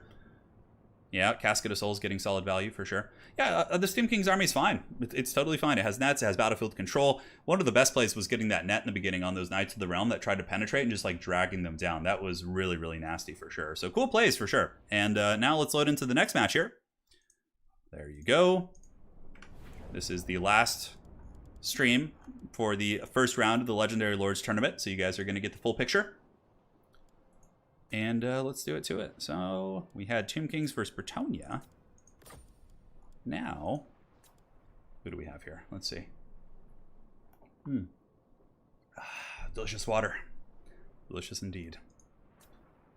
So what match do we want to do next? Let's do the Skaven versus the Bretonnian. So we have Chosen One facing off against Iskandar Two-Handed, I think is his name. He changes his name all the time. He used to go by Gilles Le Breton, but it's the same player, don't worry. So it's going to be Bretonnia facing off against the Skaven. And here it is. Yeah, the Net Stalker combo is pretty cool. Very good against the Knights. Yeah, very, very good indeed. Hey, guess what map we're on, guys? The Bone Zone again. Oh, don't worry. For the next group, I changed it. I put 5 maps per match, so there's a chance for 5 different maps. So the Bone Zone will not be like the only map played. I'm glad there is a meme at least forming around the Bone Zone, and we're getting some love out of it here. So, all right, guys. And here we are. The Skaven facing off against the Bretonnians. This is going to be Lord Skrolk facing off against Louen. Louen finally brought his correct steed to the battlefield. Wolf Rats, we got a Packmaster and a Broodwhore. Skrolk on foot, Poison Wind Mortar for the archers, Warp Lightning Cannon for the cavalry, and Rat Ogres and Spears to defend the main army. Very traditional. Looks like a solid Skaven army. You know, it has many meta elements to it and should do just fine.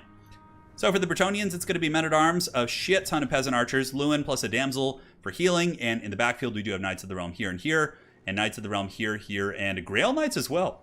Very odd choice of Grail Knights against Skaven. That gives him a really high value target to shoot, but we'll see if he can make it work. We will see. Poison Wind Mortars being disgusting as usual. The Bretonnian front line pretty much already in shambles as these Men-at-Arms are just being eviscerated by the mortar fire. And this was pre-nerf. Mortars did just get nerfed, so it's a little bit different. Late Night, thank you for the donation. I love the Transformers icon, and thank you for the tenor, man. Welcome to the Bone Zone, baby. I feel like I need one of those like announcer voices to be like, welcome to the Bone Zone. It's one of those like movie announcers or something like that. Yeah. Poison Ducky, you better not play just Pillar of Bone, I swear. I want to see some different maps, bro. Come on. Poison Ducky, of course, here in chat, representing Eltharion the Grim, who was one of the first to advance in this tournament. Now, Louen does dive in. He ends up fighting some Rat Ogres and takes a little bit of a beating there. But if he can bait the Rat Ogres of a Chosen One out, these Knights of the Realm are going to be getting a really saucy charge here, so that's quite good. Charging into the back of those Rat Ogres, probably a fair amount of HP damage. Not as much as you would think, actually. And now Bretonnia committing to a blob fight. But this is going to favor Skaven because Lord Skrolk is here. He can go ahead and drop summons behind this unit. He can also do all sorts of nasty stuff with the Rod of Corruption if he wants to. We'll see if he really does. But so far, the Peasant Archers, only one unit is offline. The other ones are all shooting quite happily. And there's a lot of big targets here. It looks like they're shooting Skrolk, which I think is a big mistake. He's on the ground. He's a small target. They're going to miss a lot of shots. If the Bretonnian Archers just unleashed all their firepower here onto the Broodwhore, for example, that would be a broken and or dead Broodwhore by now. Wolf Rats collapsing into the back. This is really actually quite devastating for Bretonnia, because in this case, the peasant mobs here are going to be getting crumped by the Wolf Rats, at which point these Wolf Rats basically have a floodgate open, and they can just go to all the Peasant Archers one by one and really kind of butter their bread. On top of that, a little bit of a misplay with Louen, leaving him in the front line for too long against a Broodwhore and a Packmaster, and those two Rattos are able to just absolutely dunk on Louen And just for good measure, he also gets blasted by a big, thick Warp Lightning Cannon. In worst case, you know, also the Warp Lightning Cannons, or excuse me, the Poison Wind Mortars are still online. Sorry, there's some motorcycle outside. Kind of distracted me for a second. I used to ride a motorcycle. I missed the days. I used to ride a 1985 Kawasaki GPZ. If you guys have ever seen Top Gun with Tom Cruise, it's the same one he rode in that movie, more or less. I think he had the turbo or something, but I used to feel like I was Tom Cruise in Top Gun when I rode that bad boy. Lord Skrolk pushing into the back line. Wolfrats, of course, doing a number here on the backfield. Some of the Bretonnian Knights have pulled back to try and fend them off, which is good. Peasant Archers really, really need to be focusing down the Packmaster and or the Brood Whore. Rat Ogres are also a good choice, and you can see some of the Peasant Archers are shooting at the Rat Ogres in the back, but this just looks like it's going to be over here. The Poison Wind Mortars have generated huge value. The Warp Lightning Cannons are just shooting at Louen to make sure he doesn't come back. Skrolk is a happy little rat. And I just don't see, I mean, too many misplays, again, on the Bretonnian side. Committing their knights into a blob fight. That was a losing fight. Louen overextending and just getting crumped by two of them. Shooting the archers at the wrong targets.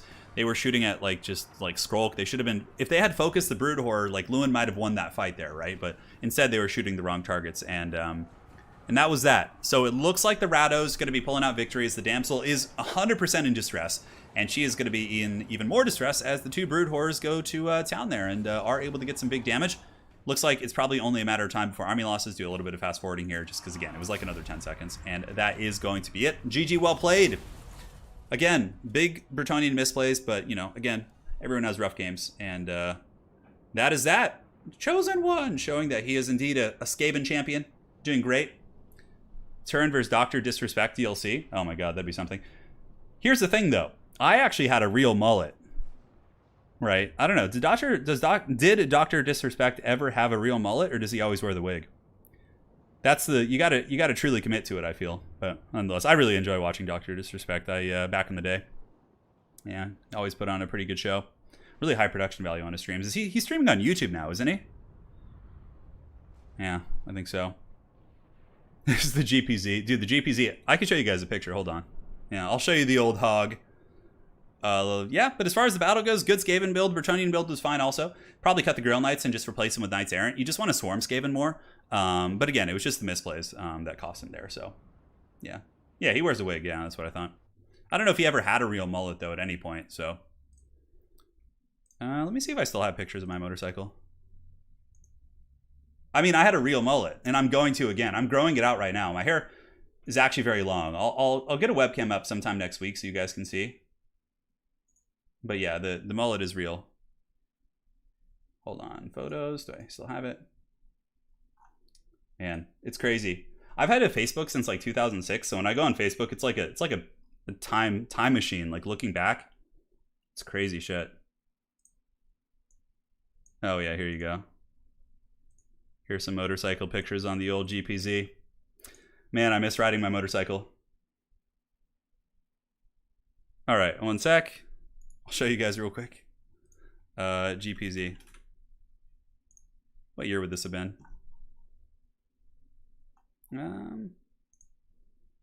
Here it is. Yeah, so this was the old GPZ. This was 2011? No, 2010. Yeah, so I was in my hometown there, and that was the motorcycle. It was so cool, man. I miss that thing. I used to like look forward every day to getting on that bad boy and riding. Yeah, it was so cool, man. I miss it. God, it was so cool.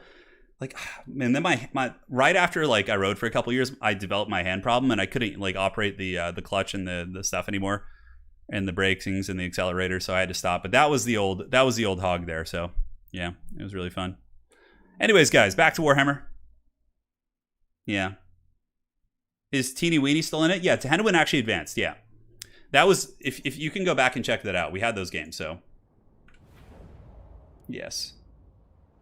Yeah, that was way back in the day. You had the exact same bike, Ulfstare says? Oh, that's cool. Yeah. It's a fun bike.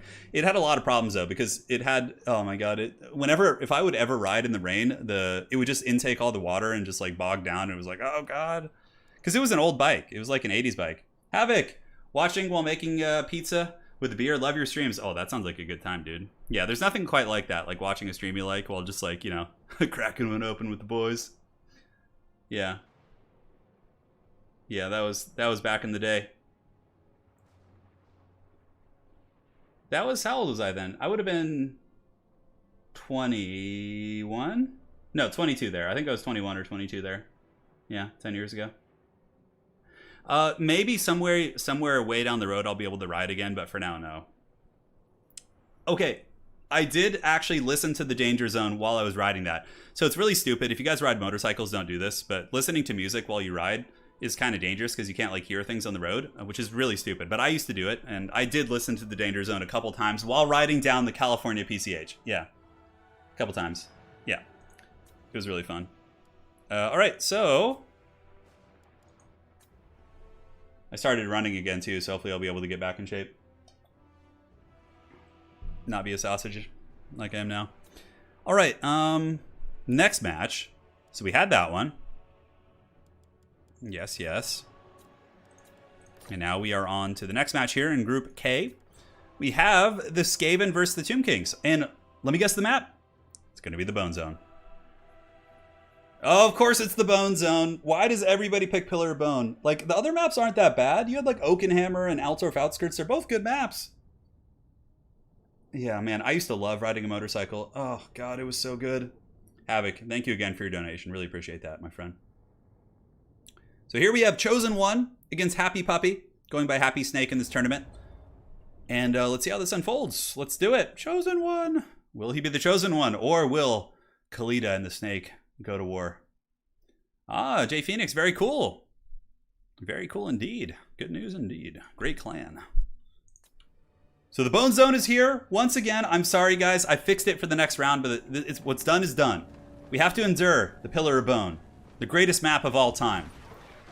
So we have Clan Vulcan Tail Slashers, you know, triple Warp Lightning Cannon, holy shit, with Mortars and Skrolk. So yeah, that's a lot of stopping power. And for the Tomb Kings here, we have double Cambrian War Sphinx, we have Khalida, we do also have a Deathcaster, I think, somewhere lurking, I can't quite see, and a ton of Skeleton Horsemen, Chariots on the flanks.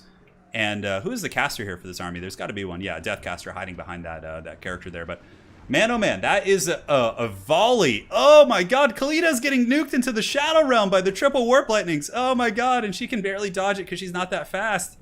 66 speed. Oh God, Khalida, you got to juke those shots. Oh, here it comes any second now. Okay, so some of them are, they switched to the Cambrian War Sphinx. One of them shooting at Khalida. Oh God, and Libra Bubonicus. This is brutal. Oh, this is brutal. Look at that. That's going to kill Khalida probably, or at least put her down very, very low. Ouch, man. So yeah, for the Tomb Kings to get back in this, they're going to have to really compromise this back line, like hardcore. Yep, Khalida's dead. Khalida's dead, and the Cambrian War Sphinx is being nuked by the triple Warp Lightning Cannons. The Tomb Kings were not prepared. They were not prepared for this. Chosen One, unleashing a torrent of hellish fire, drags down this Tomb Kings army. Oh my God. Oh, the humanity. Look, there's not much that anyone can micro against this. Like, that's just oh God, it's so brutal. I mean, if the Tomb Kings came back from this game, that would be like one of the best comebacks of all time. That would just be insane. You can kind of juke. Khalida's pretty slow though. She's not the best at juking there. That lord did get deleted, and there's a beautiful Rod of Corruption, which is going to be hitting like this whole army. I think after that happens, like after you lose a couple, you know, your lord and characters like that, you're not going to quite recover. Like, there's just going to be more and more bad things happening, basically. So I've been in that situation where then it's like a chess game when you lose your queen or your rook early, and then you're just like, it kind of is a downward spiral. I mean, sometimes, of course, you can come back, but in this case, I don't think there's any comeback here. I think that is game. GG, well played.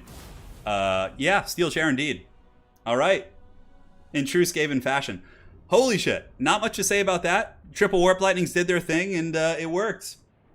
That's it. Honestly, I didn't hate the Tomb Kings build either. Like, looking at it, I was like, all right. But just, you know, if Khalida, maybe what Khalida could have done, the one recourse the Tomb Kings had there was probably to hide Khalida behind a rock or a pillar or in the forest, engage the rest of the army, and then bring Khalida out. That probably would have been something that maybe could have allowed the Tomb Kings to win it. Yeah. Oh my God. The triple Warp Lightning Cannon. Brutal firepower from the Skaven. All right. That's a pretty fast game. That is a fast game indeed.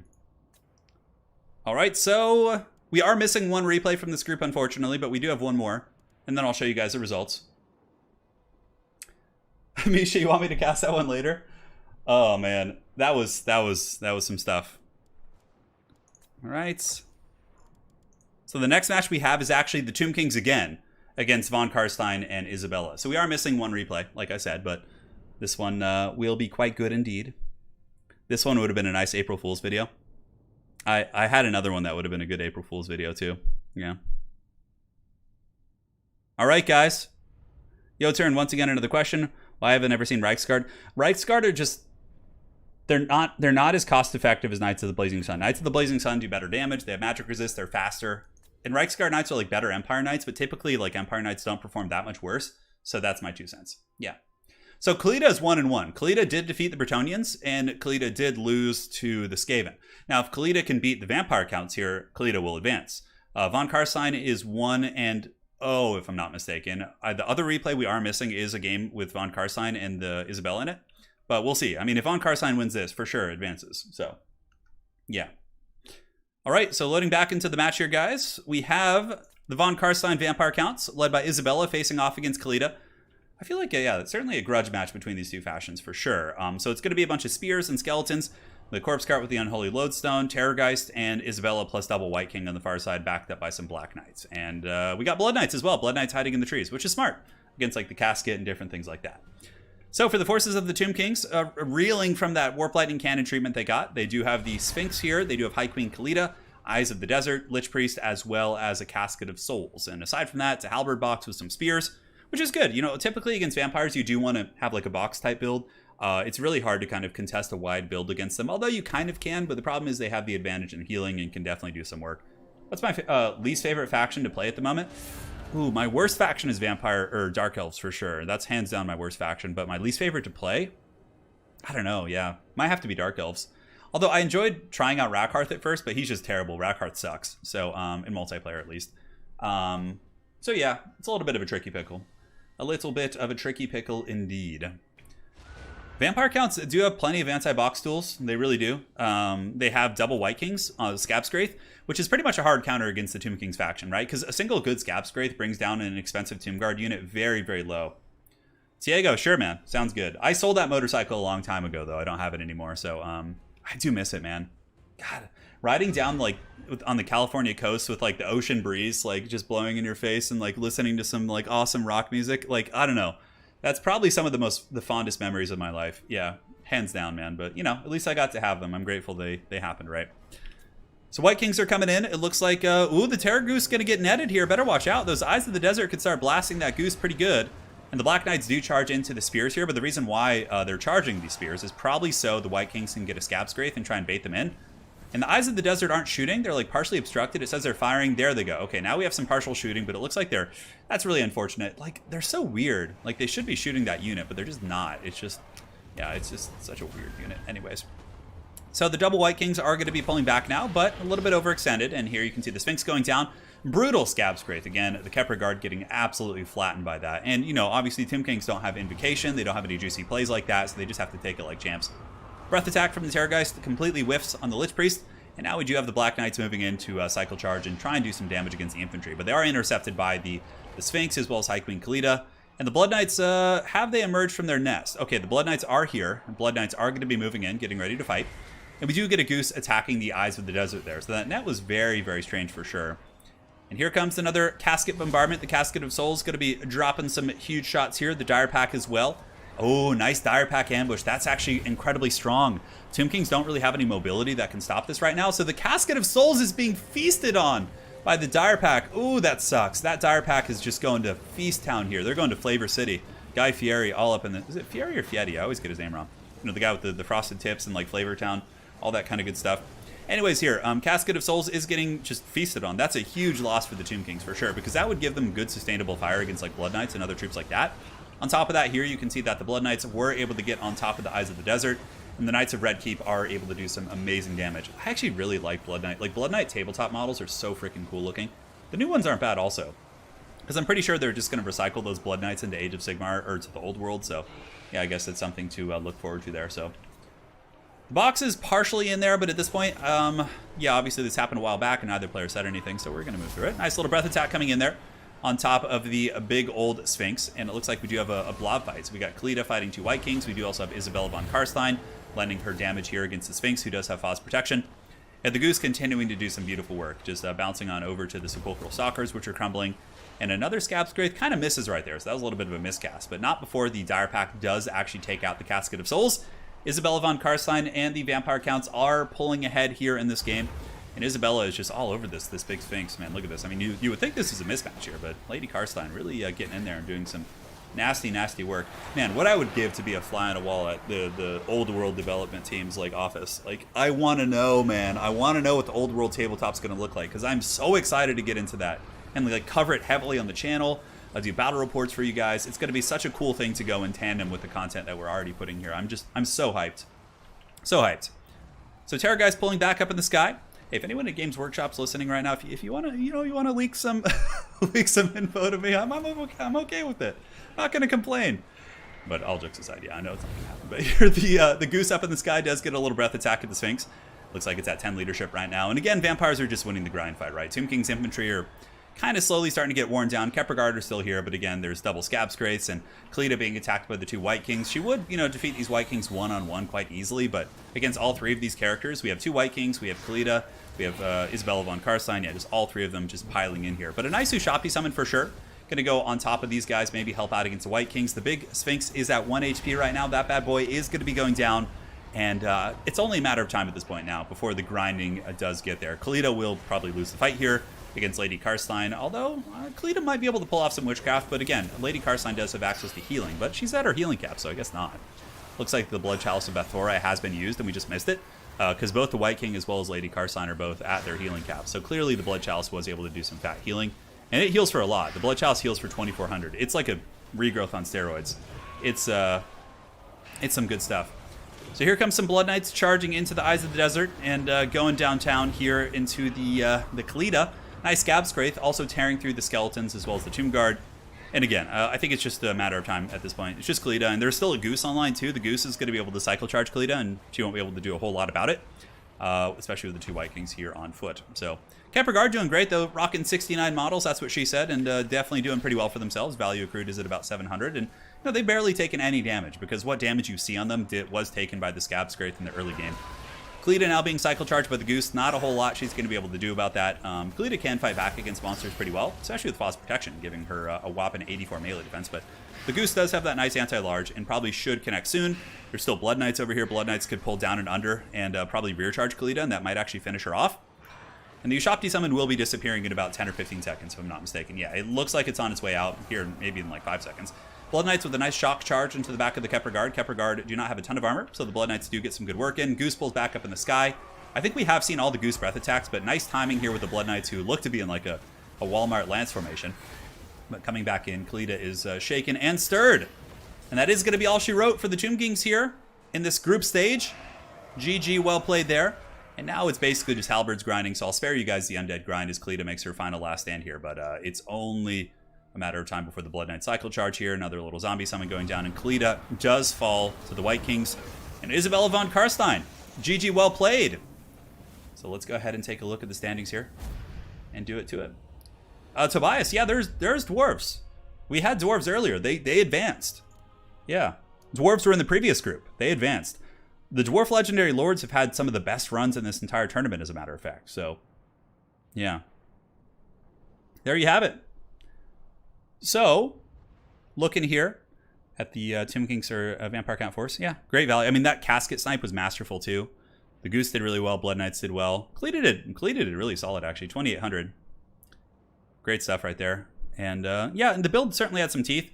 The Eyes of the Desert didn't quite get their value, and the Casket being given up was a big problem. If the Casket could have been defended a little bit better, I think it could have maybe killed the Blood Knights or done some good work against the Graveguard and maybe turned the tide of the game, but in the end, that was it for Khalida and the folks of the desert. So let's go ahead here. Let me make sure I'm looking at the right group here. I think this is...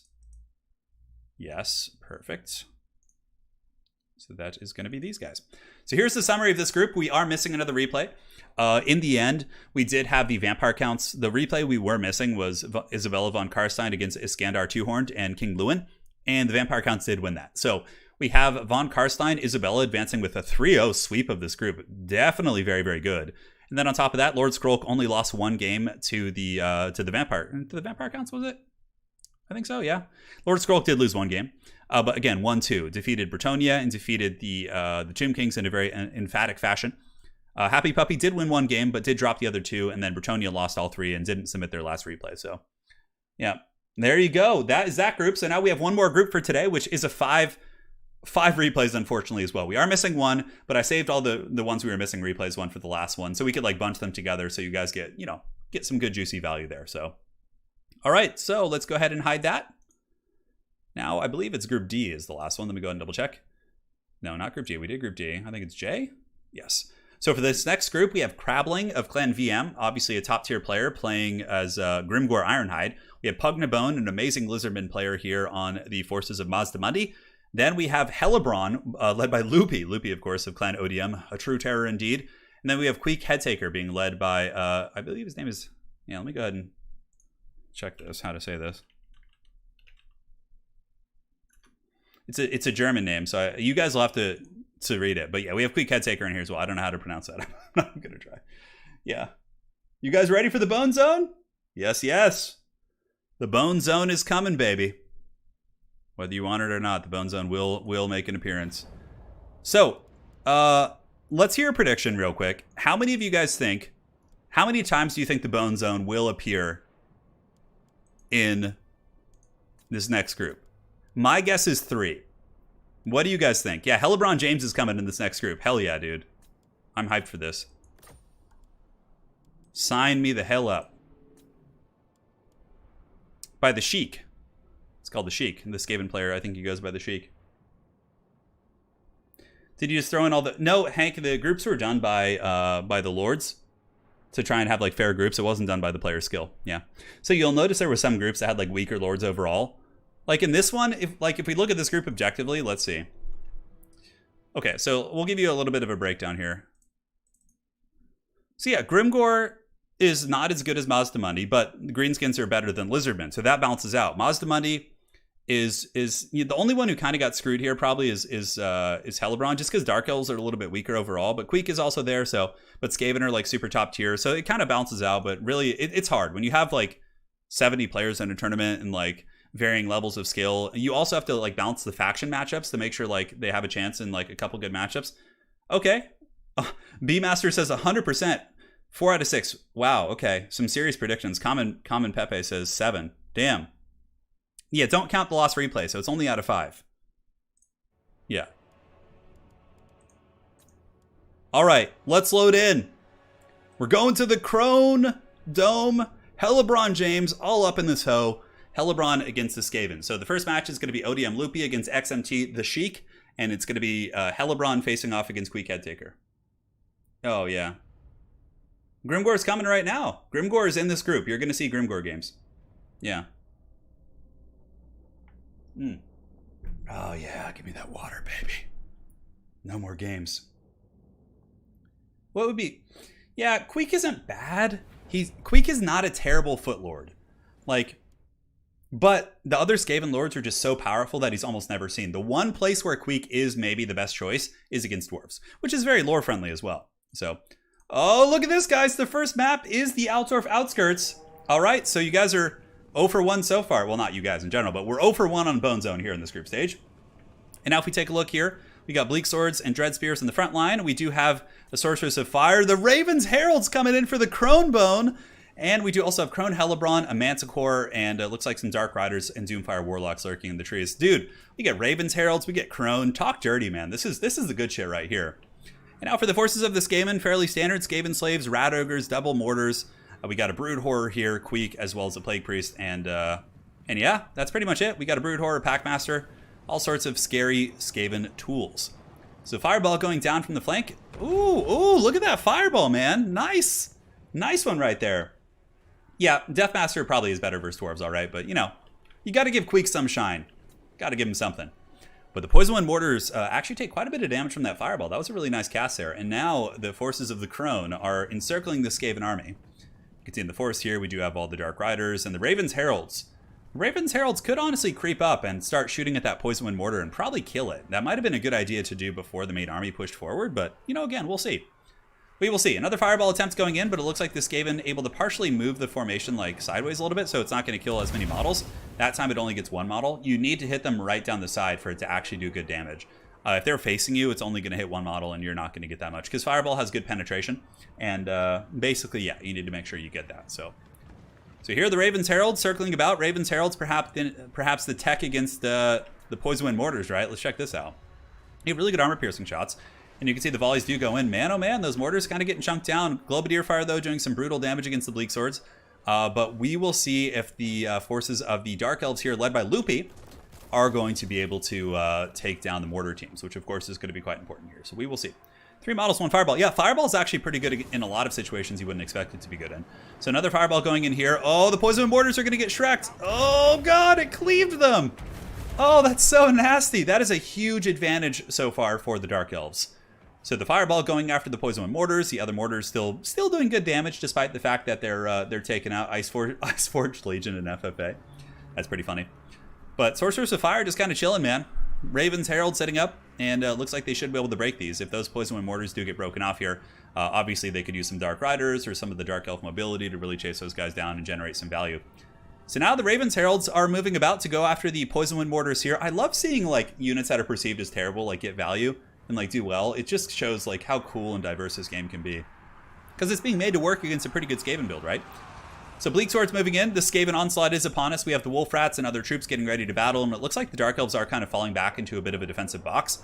Yeah, they're just going to fight, but man, those Bleak Swords got run over. Holy shit, the double Brood Horror plus the Wolf Rats, very, very nasty stuff. And it looks like there's going to be a Burning Head going down here. Okay, Burning Head does cook some of the Wolf Rats and these ones, and also get some Skaven Slaves. Not the craziest Burning Head in the world, but still does okay. But the Skaven do get a really good counterpunch, because they were losing that skirmish game, but now the Skaven able to go forward and really bunker bust a lot of the Dark Elf infantry. So that's quite solid indeed. That Burning Head's still going through all the way back to the Dark Riders here. Now the Cronebone, very interesting choice. Trying to break these Skaven Slaves. Might be able to actually just terror route them, but the Dark Elves still have a fair amount of Doomfire Warlock action, as well as Dark Riders here on the flank, so we'll be getting ready for our final battle soon enough. But all the mortars are offline. The Skaven are kind of forced into a bit of a knockdown, drag-out fight, so we'll see how they want to play that. The Dark Riders swarming the Wolf Rats, trying to kill the mobility. That's very important against Skaven. If you can methodically kill the ranged, kill their mobility, then you can really abuse them with Dark Elves, right? You can cycle charge, you can kind of have freedom in many respects. And here comes Queek Headtaker, though. Soulblight going down. It would appear on the Skaven force from the Slaanesha's Harvesters. Oh no, the Crone Hellebron gets a little bit close to the Headtaker. Cronebone could be in trouble. There is a Brood Horror here. Queek Headtaker's on the job, and he is actually getting some really good damage, and the Crone is in big trouble. She's being focused down by these monsters. She needs to get out of there with that Manticore. That is the danger zone, to say the least. Now, one Packmaster, though, does get finished off by the Raven's Heralds, as well as Fireball, so the Packmaster does pay the ultimate price.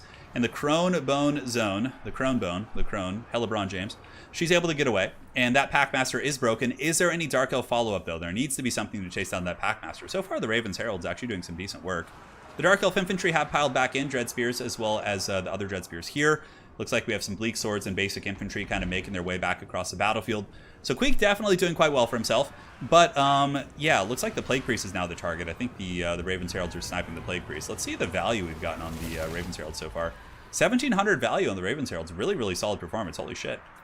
Maybe a little bit of a hidden tech piece against ye old Skaven. Quite neat indeed. So the Wolf Rats with Poison are forced back, or terror routed, and looks like the Crone is now stuck in combat with the Brood Horror. Got to be careful. Brood Horrors are so fast that they can, keep you on the ground, but the fact that the Hellebron is moving through all the Skaven clan rats and not going into open field is going to make it a little bit tougher for the Brood Horde to actually push through and get the Crone. So that's a clever play there by Loupy.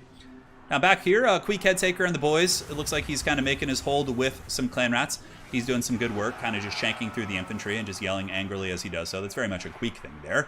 But if you look around, it looks like Dark Elves still have some mobility. Doomfire Warlocks, Raven's Heralds are out of ammunition. So at this point, Raven's Heralds basically just want to chase things down. But, oh man, Crone Hellebron is wavering. She's in some trouble. Oh, Crone Hellebron, 69 kills. Nice. 337. So yeah, not too much value. The Crone certainly has been a little bit of a disappointment this game. But, she's trying her best. And now the other Manticore is trapped too by Rat Ogres and a Brood Horde. This could actually be the Skaven and Queek.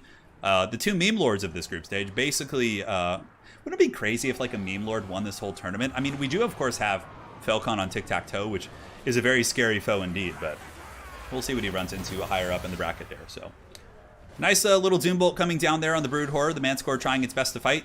Dark Elves definitely need to get some help in here. Get the Doomfire Warlocks fighting. Looks like he has 2 in total. So yeah, just pile in, try and save that Manticore. And it looks like the Cronebone is coming back in. Oh, look at that. The Gaze of Cain. That's a beauty right there. Massive damage spike on the Doomfire Warlocks. 56 and 48 for their combat stats. They're going to melt that Skaven force. The Gaze of Cain is upon the Druchii this day. And it looks like they are pulling ahead after that beautiful play right there. Is absolutely busting up the Skaven. A ton of damage. And Queek Headtaker is just on the other side of the battlefield being a Haggard Footlord, just fighting some random infantry. And that is that indeed. So, yeah. And look at that. Crony even is going in for the fight. Really going to be trying to alpha strike this Brood Horror, whose leadership is quite low, but a dangerous position, to say the least. 3 leadership, it's very, very low. Crone does get hit there by the Brood Horror, which is unfortunate. Will she get away? It looks like she just barely will. Now the Manticore and the Doomfire Warlocks should be able to win this fight here in the middle, but it's a very, very close game. But that was cool. Honestly, you probably just keep Crone nearby for Terror now and just use her for her supporting abilities. She does have the Warp Sword of Cain as well as the Gaze of Cain and Witch's Brew, a couple other cool items, but yeah, this Brood Horror is getting dragged down. Now, Queek is over chasing. A little bit of a mistake here by the Skaven. He's chasing down some Dread Spears. He should be making his way back towards the battle now. And you can see immediately, right as I say that, it does happen. He starts to come back. So a good omen here for the Skaven. And the Brood Horror, quite low. Is it going to break? If it does, Dark Elf should be able to happily chase that off. Soulblight going down from the Doomfire Warlocks. Doomfire Warlocks do have a bound Soulblight as well as Doombolt. So doing some nice damage there. But will this Brood Horror be chased down? It looks like it might actually shatter. Yeah, the Manticore gets one big attack and the Brood Horror actually gets really, really close to just straight up going down there, and in result, it does shatter there. So the Sorceress of Fire is back. Crone Hellebron is back. Looks like the Skaven are in a little bit of trouble. Queek is still a factor, though. You know, all the Skaven hard hitters, except the Manticore, are quite low. So Queek Headtaker, if he could just muster a little bit of support from some, like pull back the Pit Fighters here, get the Clanrat Spears and himself, there could be a chance for your boy Queek to pull this one back. But it looks like Crone Hellebron James perhaps going to be pulling out the game here, just based on what I'm currently seeing here on the battlefield. Raven's Heralds are still going, too. Look at that. They still have, what, 12 of 18 models? What kind of endgame value did they get here so far? Let's see. Yeah, 2,300 on the Raven's Heralds. Very, very nice for sure. So, Pit Fighters getting dragged down by the Dark Elves here. 11 leadership. Here comes the Sorceress of Fire. And now Queek Headtaker preparing to go in and send one final message here. Let's see what the kill count on Queek is so far. He's at 30 and 670, so hasn't been able to stick. Dark Elves had a very mobile army, and Queek kind of struggled to get on targets of value and really, really do super well for himself. So the Clan Rats and company doing their thing. Dark Elves, of course, going after any mobile scraps they can. And now it's basically just Queek Headtaker versus the world. If we look around, you can see the Druchii just chasing, and that actually triggers army losses. Oh, Queek, not like this. He didn't even get to fight. Well, it's okay. He's going back to Clan Moors. He'll figure his shit out, and he'll be back. Dude. Awesome game by Loopy. Awesome, awesome game. The Raven's Heralds plus the fireball sniping on the mortars was the thing of beauty. Forcing the Skaven out of their comfort zone and then picking them apart in open field. Even though he almost lost it a couple times. Crone basically did worse than Queek. Although the Gaze of Cain was more useful. Which helped him win that really pivotal fight there. So yeah, that was a really fun match. Well played to those two gentlemen. I loved it, man. Mortars obviously probably still did okay, even considering. Yeah, not really, actually. They kind of got shut down. Man, that was really, really neat. I love that game. So well played to those two fine gents. And now we'll be going to the next match here in this group stage. Queek he got the business, but you know, he tried. He tried so hard and got so far. But in the end, Queek didn't even matter. All right, let's see. Good old Linkin Park, man. Who else here in chat remembers being in like 6th grade through like the middle of high school and just like thinking you're super hard listening to Hybrid Theory, like being like, oh yeah, Hybrid Theory, Linkin Park, this is some heavy shit. Because I still love that album. It's so good. But man, yeah, Linkin Park was pretty epic. I mean, Linkin Park was awesome. How could you not like him? All right, I actually got to see them live once. It was pretty cool. I went to a concert and it was Linkin Park, Mudvayne, Metallica, and Limp Bizkit. Metallica was the main band, but yeah, it was Metallica was the main, and then before them it was Limp Bizkit, then Linkin Park, and then Mudvayne. Yeah, that was a very, very like early 2000s. Yeah. Got one step closer to the edge that I'm gonna break. Yeah. Yeah, see, you guys know what's up. Hybrid Theory and Meteora are such good albums. They're so good. I bet some of you guys today are gonna go back and listen to those, you know? Just go back and reminisce. All right, so now, guys, we have Grimgor facing off against Pugnabone. It's going to be Crabbling versus Pugnabone. Lizardmen versus Greenskins here in this match. And I got to find the game we just casted there to make sure we don't do it again. All right. Yep. I enjoyed Limp Bizkit a lot when I was young. And there are some of their songs that I can guilty pleasure out to now, for sure. Yeah. So, something to consider. All right, Greenskins versus Lizardmen. It's going to be Grimgor, Ironhide. See, I like watching Greenskins when it's not Grom the Paunch. When it's, oh, we're on the Bone Zone. All right, guys, we got one Bone Zone. Yeah, Metallica was amazing. I've seen Metallica live 3 times. I saw them at Outside Lands. I saw them at that concert, and then I saw them, I can't remember what the other place was called. Was it the Palladium in LA? Yeah. You know who else was really, really good in concert? Was 9 Inch Nails. Yeah, like Trent Reznor and 9 Inch Nails, like in their, heavier phase. Holy shit. He rocks it live. Like 9 Inch Nails has a lot of like softer music too, like kind of, a little bit slower rolling. But when they turn on their like heavy metal shit, oh my God. 9 Inch Nails probably put on one of the most metal concerts. Like, it was so good. Yeah, so good. Yeah. I want to watch that Woodstock 99. Yeah, the Limp Bizkit one where there was like rioting going on. It's crazy. Man, crazy times. Crazy times. Well, hopefully you enjoyed that little throwback now. Let's load into our next match, guys. It's going to be Greenskins versus Lizardmen, the other side of this particular group. And here it is. So for the forces of the Greenskins, Savage Orc Biggins, Night Goblins backed by 1,000,000 archers. So it looks like in total we got about 5 archers. We got Grimgor Ironhide with his axe and a giant river troll hag with some spider riders on the flanks. And now for the Lizardmen here, we do have 2 skink skirmishers, 4 skink skirmishers, some Cold One riders, Big Chungus, Mazdamundi, Solar Engine, and in the backfield we actually have Razordon hunting packs, which I think is very, very cool. Saw 9 Inch Nails once. They're really good. Yeah, they're really good live. When I went to see 9 Inch Nails with, I was a big fan, but I went with a couple of friends of mine who weren't big fans, but afterwards they were like, holy shit, after seeing them live, that's really good. Oh yeah, I'd love to see Rammstein. I've never seen them, but I'd love to. That'd be fun. So a little bit of a back and forth. These aren't chameleon skinks, so the firepower they are taking from the goblin archers is going to be more substantial. Obviously, chameleons have 40% resist, but man, look at the solar engine. Beautiful shot right there. It hits the night goblins, does some big damage, and also hits the hag with the fire damage. Mazdamundi, oh, sorry about that. Mazdamundi does get your nexted, and Mithered, oh my god, his speed is 5 right now. Mazdamundi's speed is 5.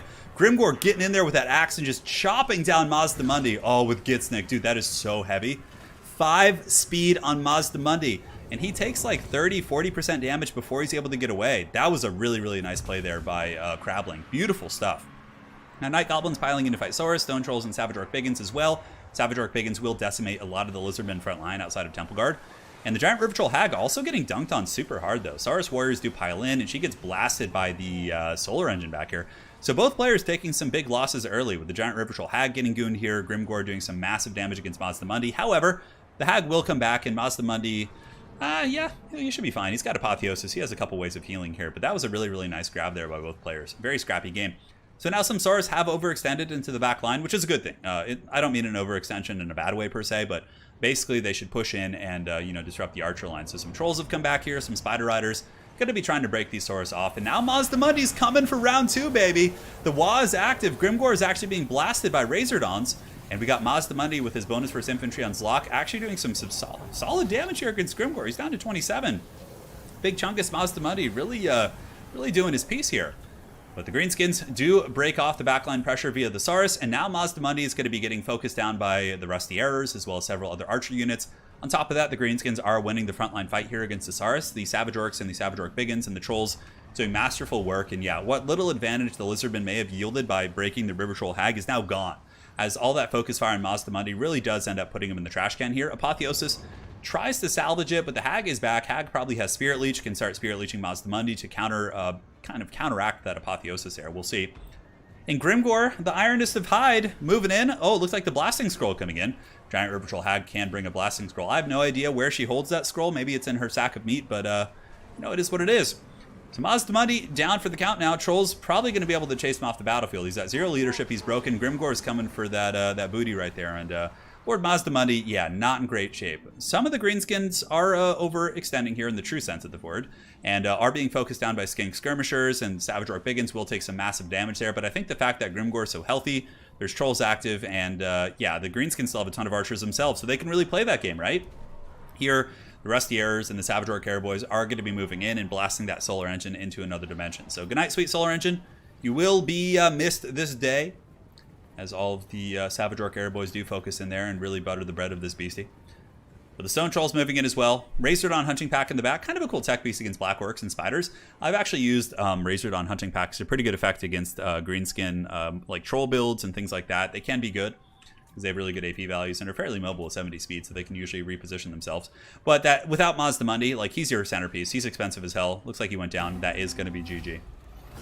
GG indeed. Grimgor is very slow, but you know, when he gets to where he wants to go, he can do some business. So, well played to Crabling and Pugnabone. Good game right there. A quick one on the Bone Zone. Bone Zone is always fast, but yeah, just a lot of good stuff. Yeah, I'm curious about the Savage Orc Air Boys versus the basic Air Boys. It's a little bit more expensive, but I guess more fighty, of course.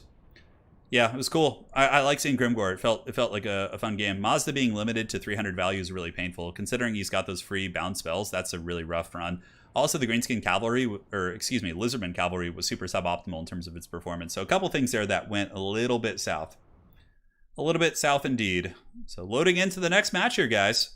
We're getting through this, man. We're nailing 3 groups today. This is fun. So Grimgor defeating the Lizardmen. Yes, yes. Yep, that's the one. All right.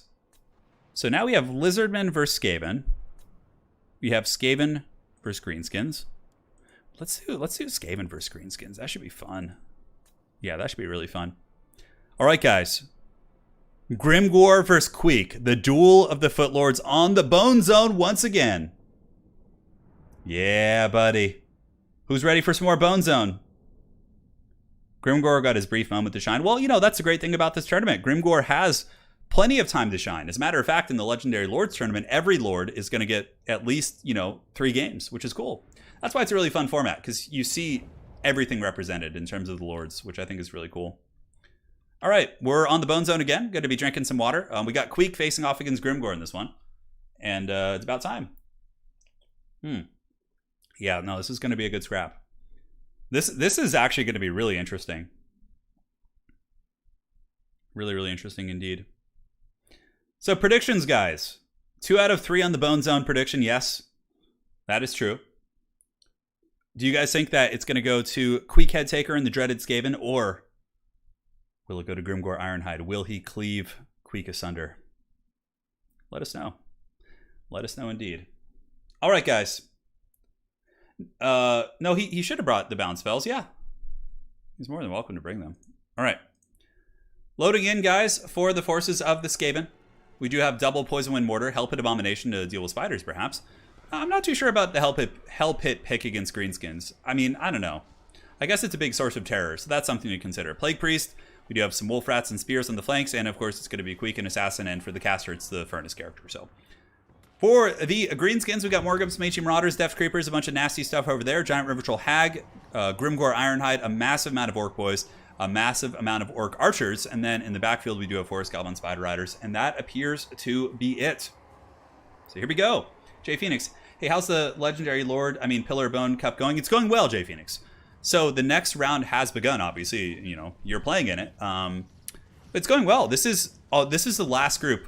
And then we have had 17 streams for this tournament. It has been a balls deep event. So again, my apologies for the delay. We had some moving and nasty stuff, and that's that. So once I finish this group, I can show you guys like the results from everything. We'll go over every group and we'll do like a big summary.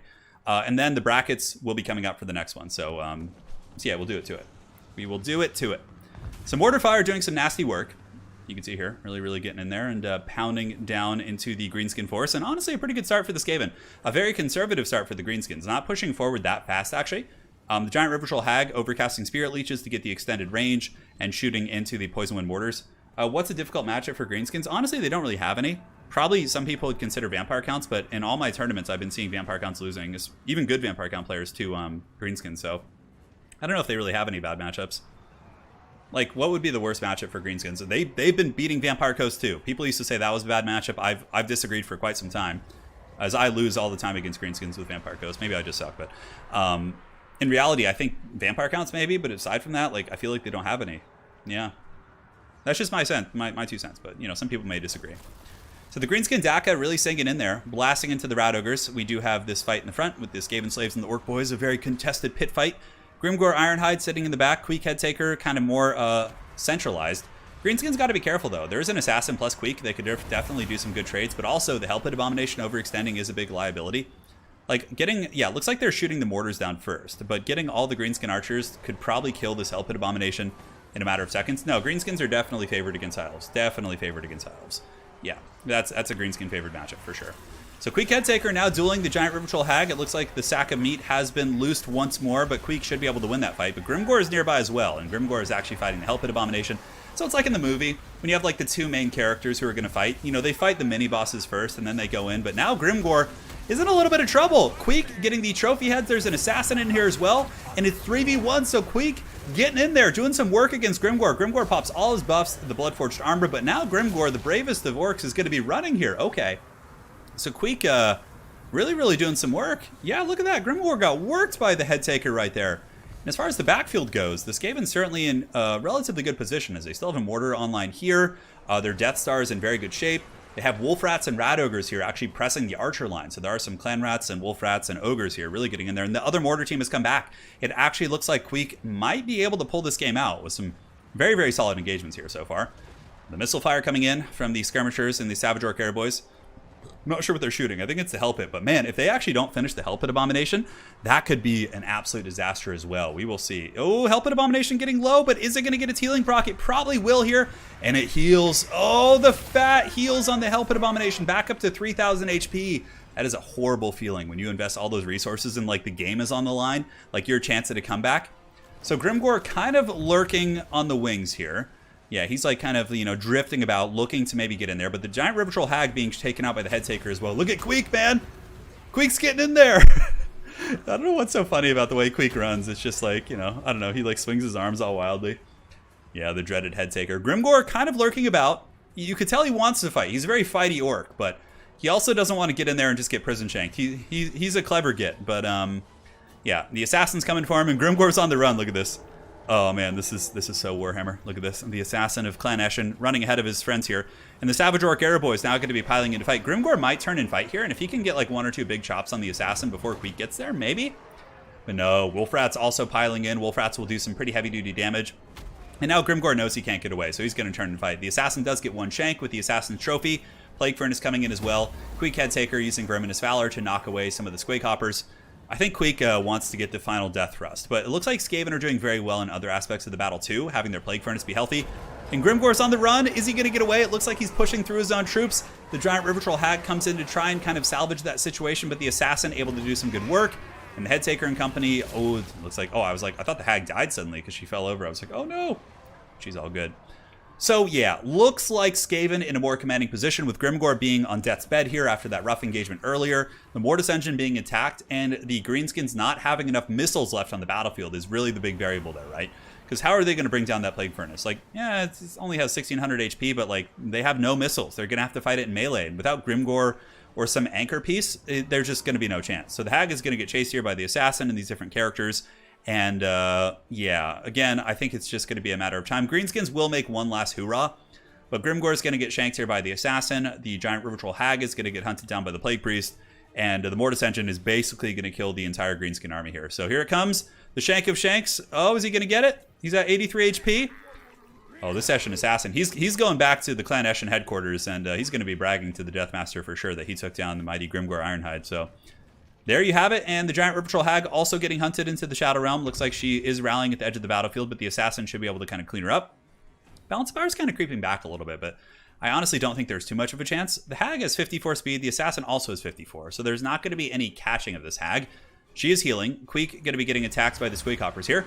So here it comes. Squig Hoppers with their bonus force infantry can actually do some damage against the Headtaker, but he will more or less be fine. So we will see. You know, we've got some Wolf Riders piling in. But now the Mortis engine effect just comes in. There's no missiles. Like, how could it possibly happen? Like, even if the Greenskins get this nice pick here on the Assassin and chase him off, and like, you know, that's a big pick right now at this point. It's still, there's a Mortis engine. There's no way it's going to be stopped, right? So the Mortis engine just keeps rolling dirty, going after these units here. And Grimgor, of course, would be a decent piece for taking that down. But Queek and his little goon squad able to actually win this game here. Mortis engine effect in full flex here. And you can see the Greenskin army just shattering. Yeah, shattering. A little bit of damage from the Hag, but when the Hag comes in to go after the Furnace, she then has to expose her kind of flank here to the Assassin as well as Queek, and they should be able to do the trick. So yeah, you can see just all these guys in a little bit of trouble. a little bit of trouble indeed. Grimgor is infantry size, yes. And 329 HP on the Mortis engine. Looks like the assassin pushing in. Trophy heads plus assassin's trophy here. So double trophy action. The hag stats are quite literally 0-0. And that is going to be army losses. And Queek Headtaker with the steel chair, baby. Winning a match. So him and Grimgor are both 1-1 here in this pod. And that is that. Queek with 1400 value. Mortars did pretty good too. It was a really good game. That was a really fun match, man. I love seeing like the Haggard foot character duels. It really is like, yeah, it's super interesting to see. The Squake Hoppers, though, holy shit, they did some good damage. But yeah, with Grimgor dying, he lost his tools to finish off the big boys, and that was that. So, all right, guys. So we'll be going over the next game here. One sec. BRB. 1 minute. All right, so I'm just gonna put this up. I'll BRB in 1 minute, guys. Just gonna refill my water and get a little snack, and we'll be good to go. So, guys, hang tight for 1 minute. We'll be back with the next game. Thanks again for joining. Been a lot of fun so far, and we'll see you in about a minute.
All right, guys, I'm back.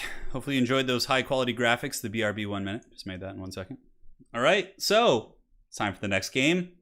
Queek Headtaker pulling out a glorious, glorious victory there as we did finish that up. And now we'll go ahead and go to the next replay. That's it, man. Got nothing else to say on the matter. All right, so we had Greenskins versus Skaven here. We have a couple more matches for you all today. We have the Lizardmen versus the Dark Elves. Okay, so the Cronebone. We are missing one replay, which I think is the Dark Elves versus Grimgor, but, you know, it's all good, so we can't have it all. All right, so we got Mazdamundi versus Queek. Certainly a very bad matchup for Queek, but he can also overload in trying to... Hey, guys, guess what map? Pillar Bone. Oh, my God. What is with this? This is insanity. I really didn't think everyone would want to play on Pillar Bone. I mean, Oakenhammer is a really good map. It's like one of the more balanced maps in the game. Yeah. All right, so let's go ahead and pause this. Wow, this one's off to a real fast start, guys. Holy shit. Okay. All right, let's make sure we're loading in. I think we're all good. Just minimizing, checking all the settings. And immediately you can see, yeah, there's just like a fisticuffs fight like right away. Holy shit. So for the forces of the Lizards, we got Pterodons, a full army of red-crested skink chiefs, Croxagors, as well as Lord Mazdamundi. Damn, that is an aggressive army. And now for the Skaven, we got Triple Jezzail, which is a really good tech against Mazda. They're shooting the Pterodons. Maybe they should be focusing all their focus fire on Mazda, because Mazda is going to dominate Queek super hard in combat. Got Skaven Slaves, we got Stormvermin Halberds on both sides with Rat Ogres here in the back, which I think is really cool. Yeah, very neat army. Stormvermin, though, unfortunately, will be super inefficient against Red-Crested Skink Chiefs. Like, a unit that costs half as much could probably beat the Stormvermin Halberds. So that's a little bit of an unfortunate kind of composition build here from the Skaven. Nonetheless, though, it's pretty good at sending a message. So Jezzail shooting up, Rock Drops going down on top of the Warplock Jezzails here, doing some okay topical damage. And now the Lizardman forces here, Pugnabone and the dreaded Skink Legion will be moving forward. And Ravazar, I'm glad you liked the Tzeentch video. It was quite a bit of fun. We'll be doing this Slaanesh one, which will round out that series, and I'll be having that go up probably next weekend. So, well, you know, normally, yeah, you don't see red-crested skinks against Skaven. Like, the armor piercing isn't that useful, but considering maybe he knew his opponent liked to use Storm Vermin, because the fact that there are Storm Vermin here immediately kind of validates the red-crested skinks, which is pretty crazy for sure. So yeah, you can see the front line getting kind of buckled down. The Storm Vermin Halberds losing to a unit that costs pretty much half as much. The Colden Riders coming in on the flanks, but it looks like at the very least Pterodons, yeah, they got destroyed, but the Pterodon Riders did distract the Jezzails long enough for Big Chungus Mazdamundi to move in and pretty much take no damage on the approach here, so that is something to consider here. And the red-crested skinks, of course, do apply that juicy poison, and they will be helpful. You know what? Maybe he brought the red-crested skinks because he knew his opponent was going to be bringing Queek, who's an armored lord, so having a little bit of extra AP doesn't hurt. And yeah, honestly, usually you see cohort of Sotek mixed in with like basic skink cohorts with their javelins. Javelins are very good against ogres as well as a multitude of different threats. But yeah, the red-crested skinks really trading super cost efficiently here. Balance of power is actually already pretty lizard favored. The whole back line has just pretty much been just absolutely run over here by the lizards. The Pterodons and, you know, the cavalry have kind of broken into the back lines. And Queek is trying his best to get on Lord Mazdamundi with his little goon squad here with the assassin and the plague priest, but Queek himself is actually surrounded by Croxigors, which is not good for him. He is getting just paddled to death here by these crocodiles, and it looks like he does use Verminous Valor, which is a very good ability. It actually knocks over all the Croxigors and allows him to escape. And now kind of a desperation gooning here for the lizards, going in to actually go after Lord Mazdamundi. But Mazdamundi's like, nope, you're going right back to those Croxigors, baby. He gets in there, he rams them, and he escorts him back to these angry lizards. And it seems like that is working out pretty well. Yeah, Pit Fighters of Helm's Deep fighting Croxigors, and looks like another unit of Croxigors, maybe 2 in total, and actually Colden Riders. Yeah, so they're going to lose that fight for sure. And Mazdamundi's in great shape. Pretty much, yeah, the whole Skaven army is in shambles. What do they have? I mean, really just these Storm Vermin over here who are having an extremely inefficient trade with the skinks, and then of course the 3 characters here who you know, can put up a little bit of a fight. I mean, it's a, you know, Queek plus the assassin plus the plague priest. They all, you know, hit relatively hard. I mean, even plague priests aren't super soft. They actually have the contaminate ability and some, you know, some substantial combat effects. So Colden Riders and skinks chasing down the clan rats and the wolf rats. All the Jezzails have been very courteously escorted off the battlefield by the lizardmen, and it looks like the Pit Fighters of Helm's Deep, the last of the real, you know, powerful Skaven troops here, or units I should say, not troops, is going to be paying the troll toll, as will the Storm Vermin, who are now terror routed. And now it looks like it's just Queek and the boys trying to, you know, drag down some Croxies over here, and they are able to drag down some of the Croxigors, but it's not going to matter when this big, you know, goon squad starts to roll over and Mazdamundi just unfurls his huge toad belly on Queek's face there. It's pretty much going to be all she wrote for sure. I just don't see any way based on the army compositions. It's not like the Skaven have like a huge playmaker lord that could like carry and like get really high value trades to get back in the game. It's just like Queek is Queek, and he's more of like a, you know, slow steady kind of, you know, chip you down. Not like Deathmaster. Deathmaster might be able to do something here because he could like snare Mazdamundi and then they could like circle beat him, but the problem is Mazdamundi, oh, he's like, oh no, trophy heads, I'm just going to walk away. And then suddenly, you know, the foot characters here are just kind of stuck, and he can run back to all his Croxigors, and it's paddling time once again. Paddling time once again as the skinks are coming back in. We got Colden Riders. I believe these are summoned Plague Monks too, so those are going to be disappearing, making this army even weaker. Storm Vermin Halberds, though, giving a little bit of a backbone here against the Croxigors. At least they're putting up an okay fight, but the red-crested skinks preparing to move in for the final death thrust. Here they come, 1 and a 2 and a 3. And if the Skaven do lose this, I believe the Skaven will be 1 and 2 in this group stage, and they will not be advancing unless there's a 3-way tie or a big tie for second place, which is possible for sure. Possible indeed. So yeah, at this point, just kind of circle beating Croxigors, just slowly using their anti-infantry bonus against all these infantry characters. Plague Monk Summon has another couple seconds and is gone now. And here comes Mazda rolling in. Honestly, Mazda could go after the any of the Skaven characters. Doesn't really matter. He could just point and click. Apotheosis mitigates what little damage he took on that approach right there. And the Lizardmen still have cavalry and skinks and just so much nasty stuff coming back in that it should be it. Yeah, Vampire Coast got eliminated, and we had really good players on them too. We had Energized on Noctilus, and Energized has gotten to the top of ECL countless times. We have Anticity, who obviously played Luther Harkin, and he's, you know, obviously probably the best Vampire Coast player there is, and he lost his games. He went 1 and 2. He lost to Eltharion and the Dwarves, and I think won his other game. Yeah, it was crazy. And then Aranessa got eliminated, just memeing, and Slostra was played by Legion and also got eliminated. So yeah, Vampire Coast got wiped out from the tournament. Just absolutely destroyed. Crazy stuff, because we had some strong players on there. All right, so yeah, crazy build, but I think a lot of it is tech against Queek. And yeah, it was fun, man. Queek outvalue. How did Mazdamundi only get 198 value on Zlak? Holy shit. That's so weird. I guess the Crocsagors did all the spanking, huh? Yeah. Or the Red Crested Skinks, yeah. Look at that. Good value on them. They're trading upwards into Storm Vermin, which is super cost effective. I think just cutting the Storm Vermin, getting like more Rat Ogres to like hold back the mass, because Rat Ogres trade well with Crocsagors. He just didn't have the mass to stop the bull rush of the Lizardmen. Wood Elves, I think one Wood Elf Lord made it. I think Durthu made it. Yeah, Durthu made it. Orion got eliminated. Sisters of the Twilight got eliminated. Dryka advanced. Dryka is doing very well. Played by Aristodamos here in chat, actually, who's been trolling us all day.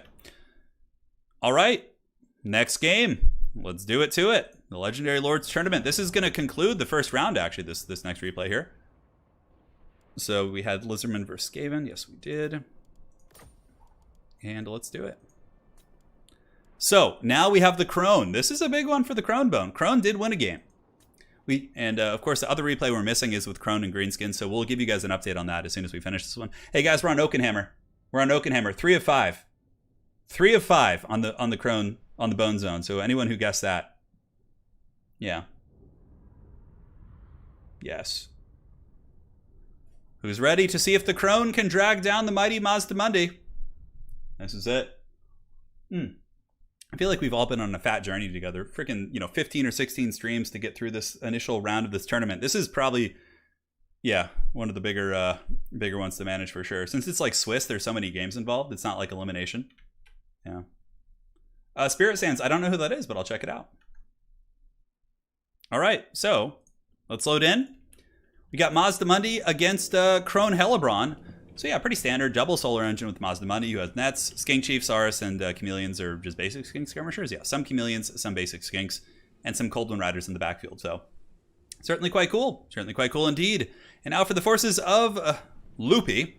Coming in with double Bolt Thrower. It looks like Dark Shards. Crone Hellebron on foot, actually, with the Sorceress of Shadows. Double Blackguard in the back. And it looks like he does have Dark Riders and a bunch of other cool units kind of circling about here. So it's been a long road getting from here to there. Are we talking about the Star Trek theme song? Yeah.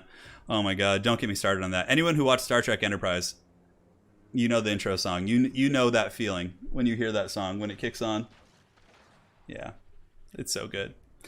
Anyways, Bolt Thrower shooting into Skinks initially, obviously, but as soon as these solar engines are in range, you need to start trading there. For the caster here for the Dark Hills, we have a Sorceress of Shadows, so Enfeebling Foe and Pendulum. Pendulum is okay against Saurus. For sure. I don't know. I might have preferred Death, though, just to like make sure you win that trade with the Bolt Throwers. But the Bolt Throwers usually do quite well here in this situation. So going to be going into that Solar Engine, who is in the danger zone. Apotheosis healing it up. Mazdamundi doing a mighty fine job. I'm really, really eager to see how the Dark Shards do. But right as I say that, I just put some bad luck on it. And the Dark Shards just get absolutely nuked right there. Yeah, Solar Engines are pretty good at killing Dark Shards. Sometimes you see Shades mixed in too, because they have stock, so they don't get shot quite as early. They can like creep up and usually kind of get their value. So here's the Chameleon Skinks getting a little bit danger close to the front line and getting in range of the Dark Shards. And the Dark Shards are going to be taking a Dark Shard all over them. That is for sure. Sorry, there's like some guy in a dreaded scooter outside. I know you guys can't hear it, but it distracts me a little bit.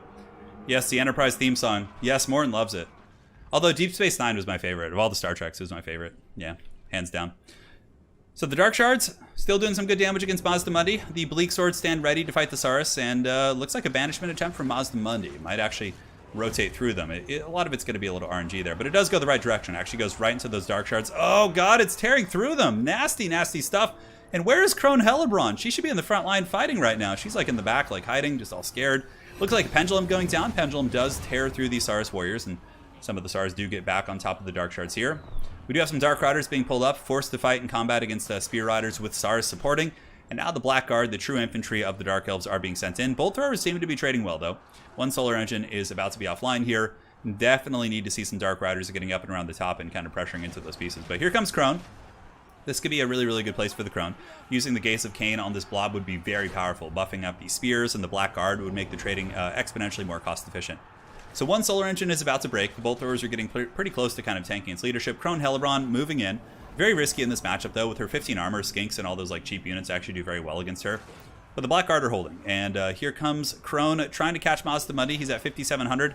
Looks like his attack animations are like carrying him away from the Crone, who's like getting exhausted hunting here.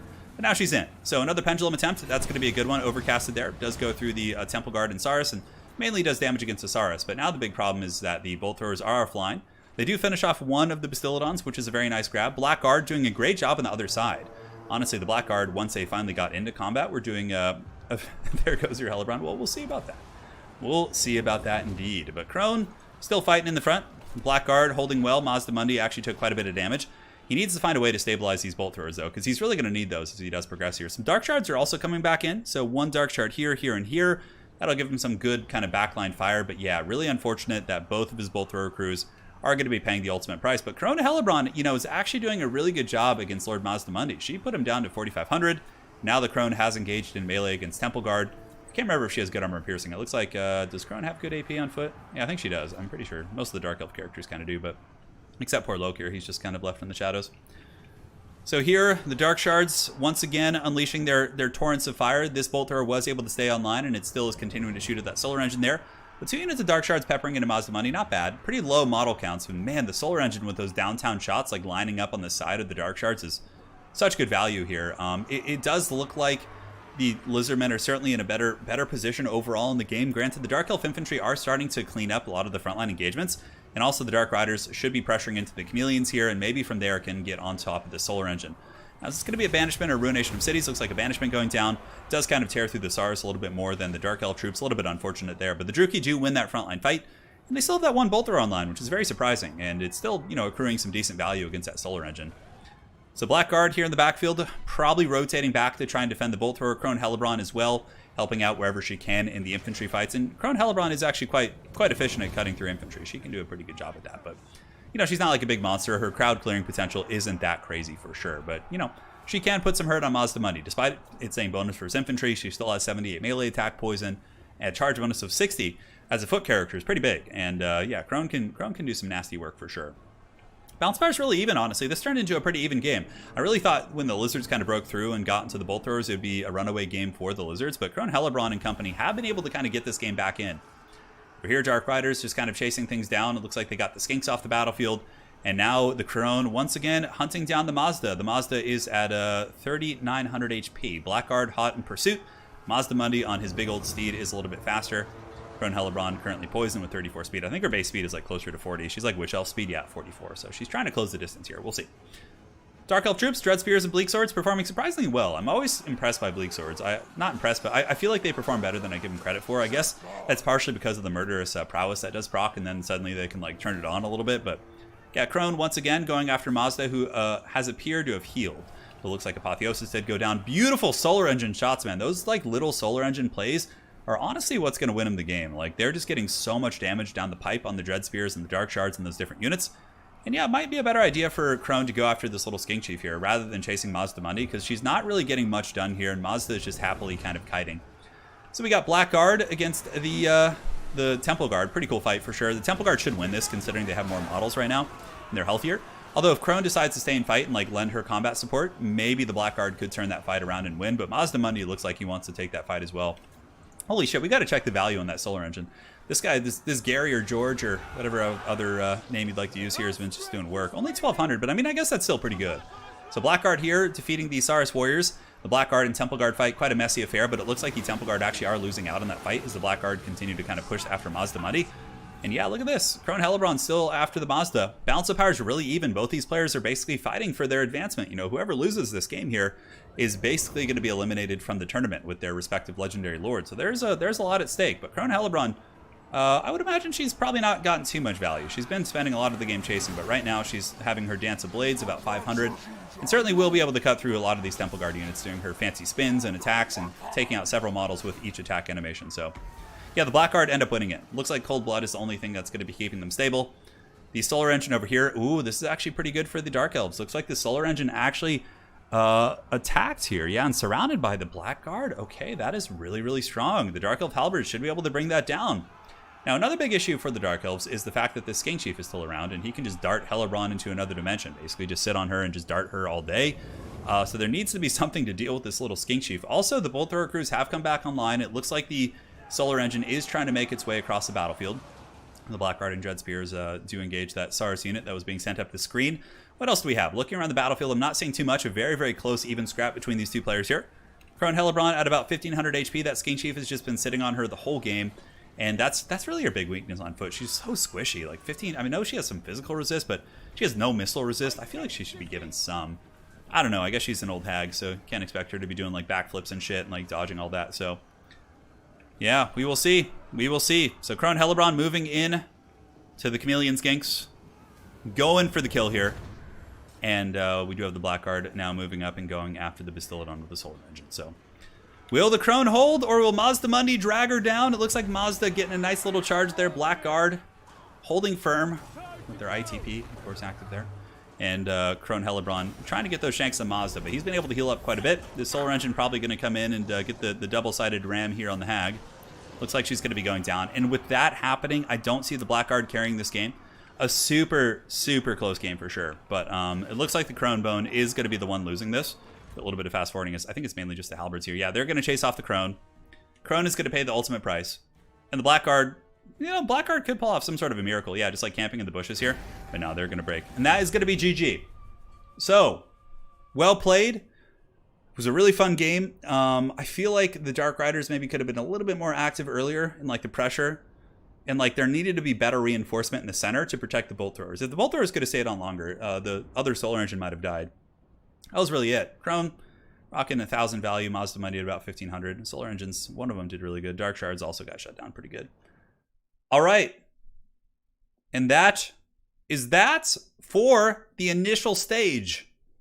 So let me go ahead and show you guys the intro graphic here. And this was Group J. So Group J results. So Crabling went 2-1. He lost the Queek, but he did. The replay we're missing was actually Crabling and the Greenskins versus Hellebron and the Dark Elves.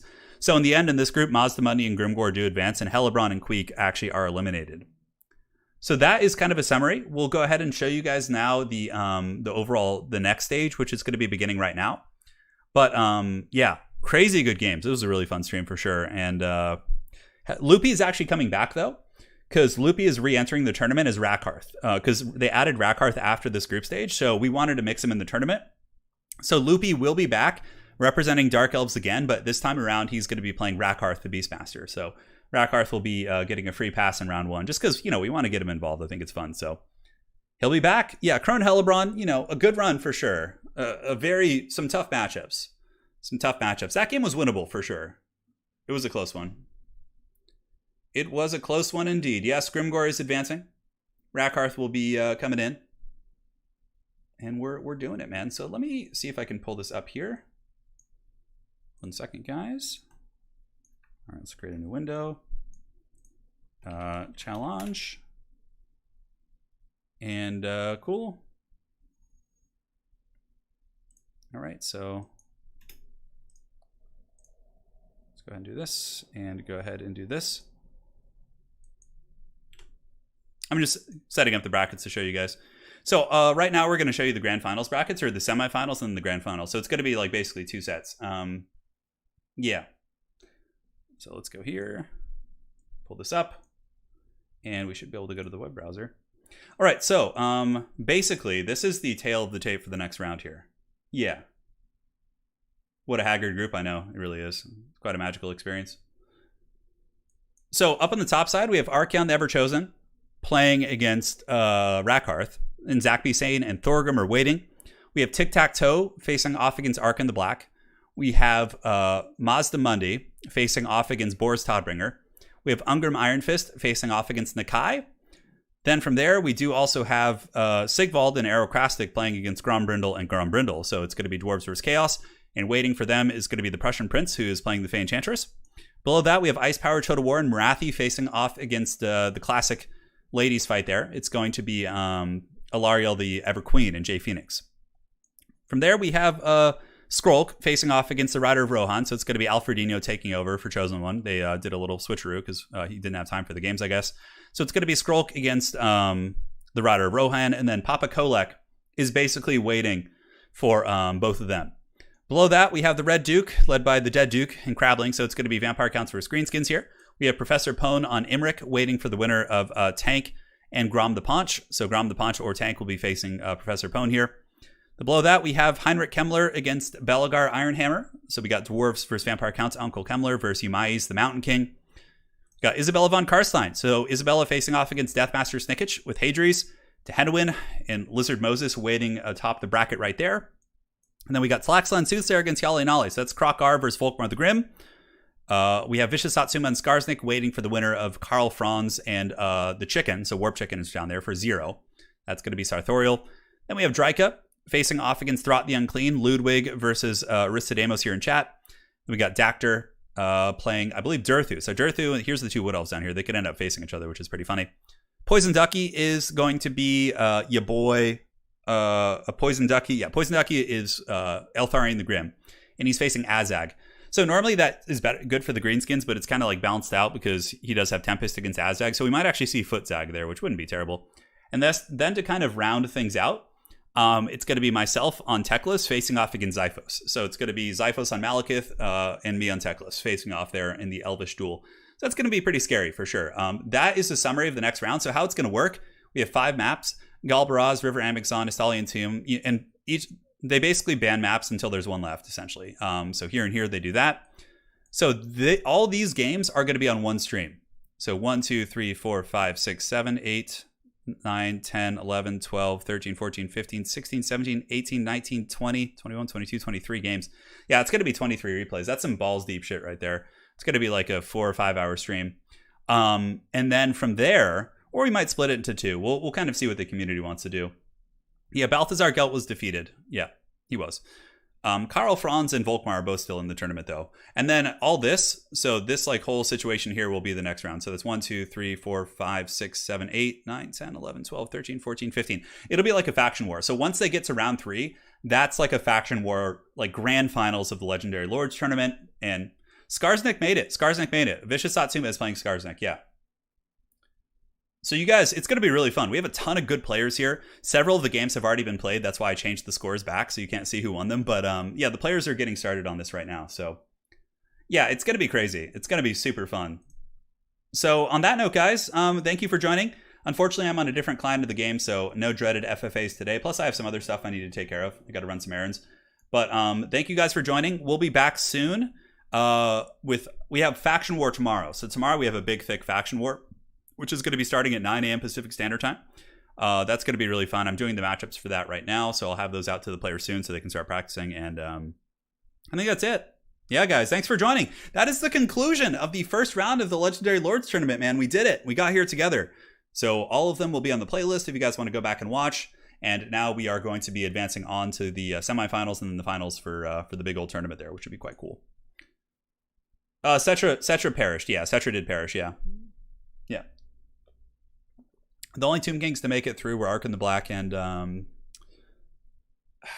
don't think DJ Kotzep did. I think Kotzep got eliminated too.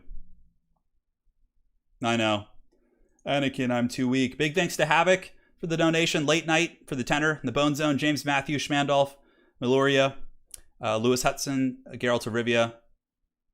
Thank you guys so much for your donations. Really do appreciate that, guys. Aces as always. We'll be back tomorrow. Check out the VOD, 9 a.m. Pacific Standard Time for the Faction War. Be there. It's going to be a good one. And this one had a qualifier, so we have a lot of new faces playing in this Faction War, which would be quite cool. So, yeah, man, it's going to be good. All right, guys, take care, stay safe, avoid Nurgle's Plague. Thank you to the mods for helping out, as always, here in chat. And I think that's it for today. Have a nice Saturday. I think it's Saturday, right? How long is tomorrow's stream? Tomorrow's stream will be long, like 4 hours. Yeah, it's Faction War is a balls deep one. Unless there's like some stomps.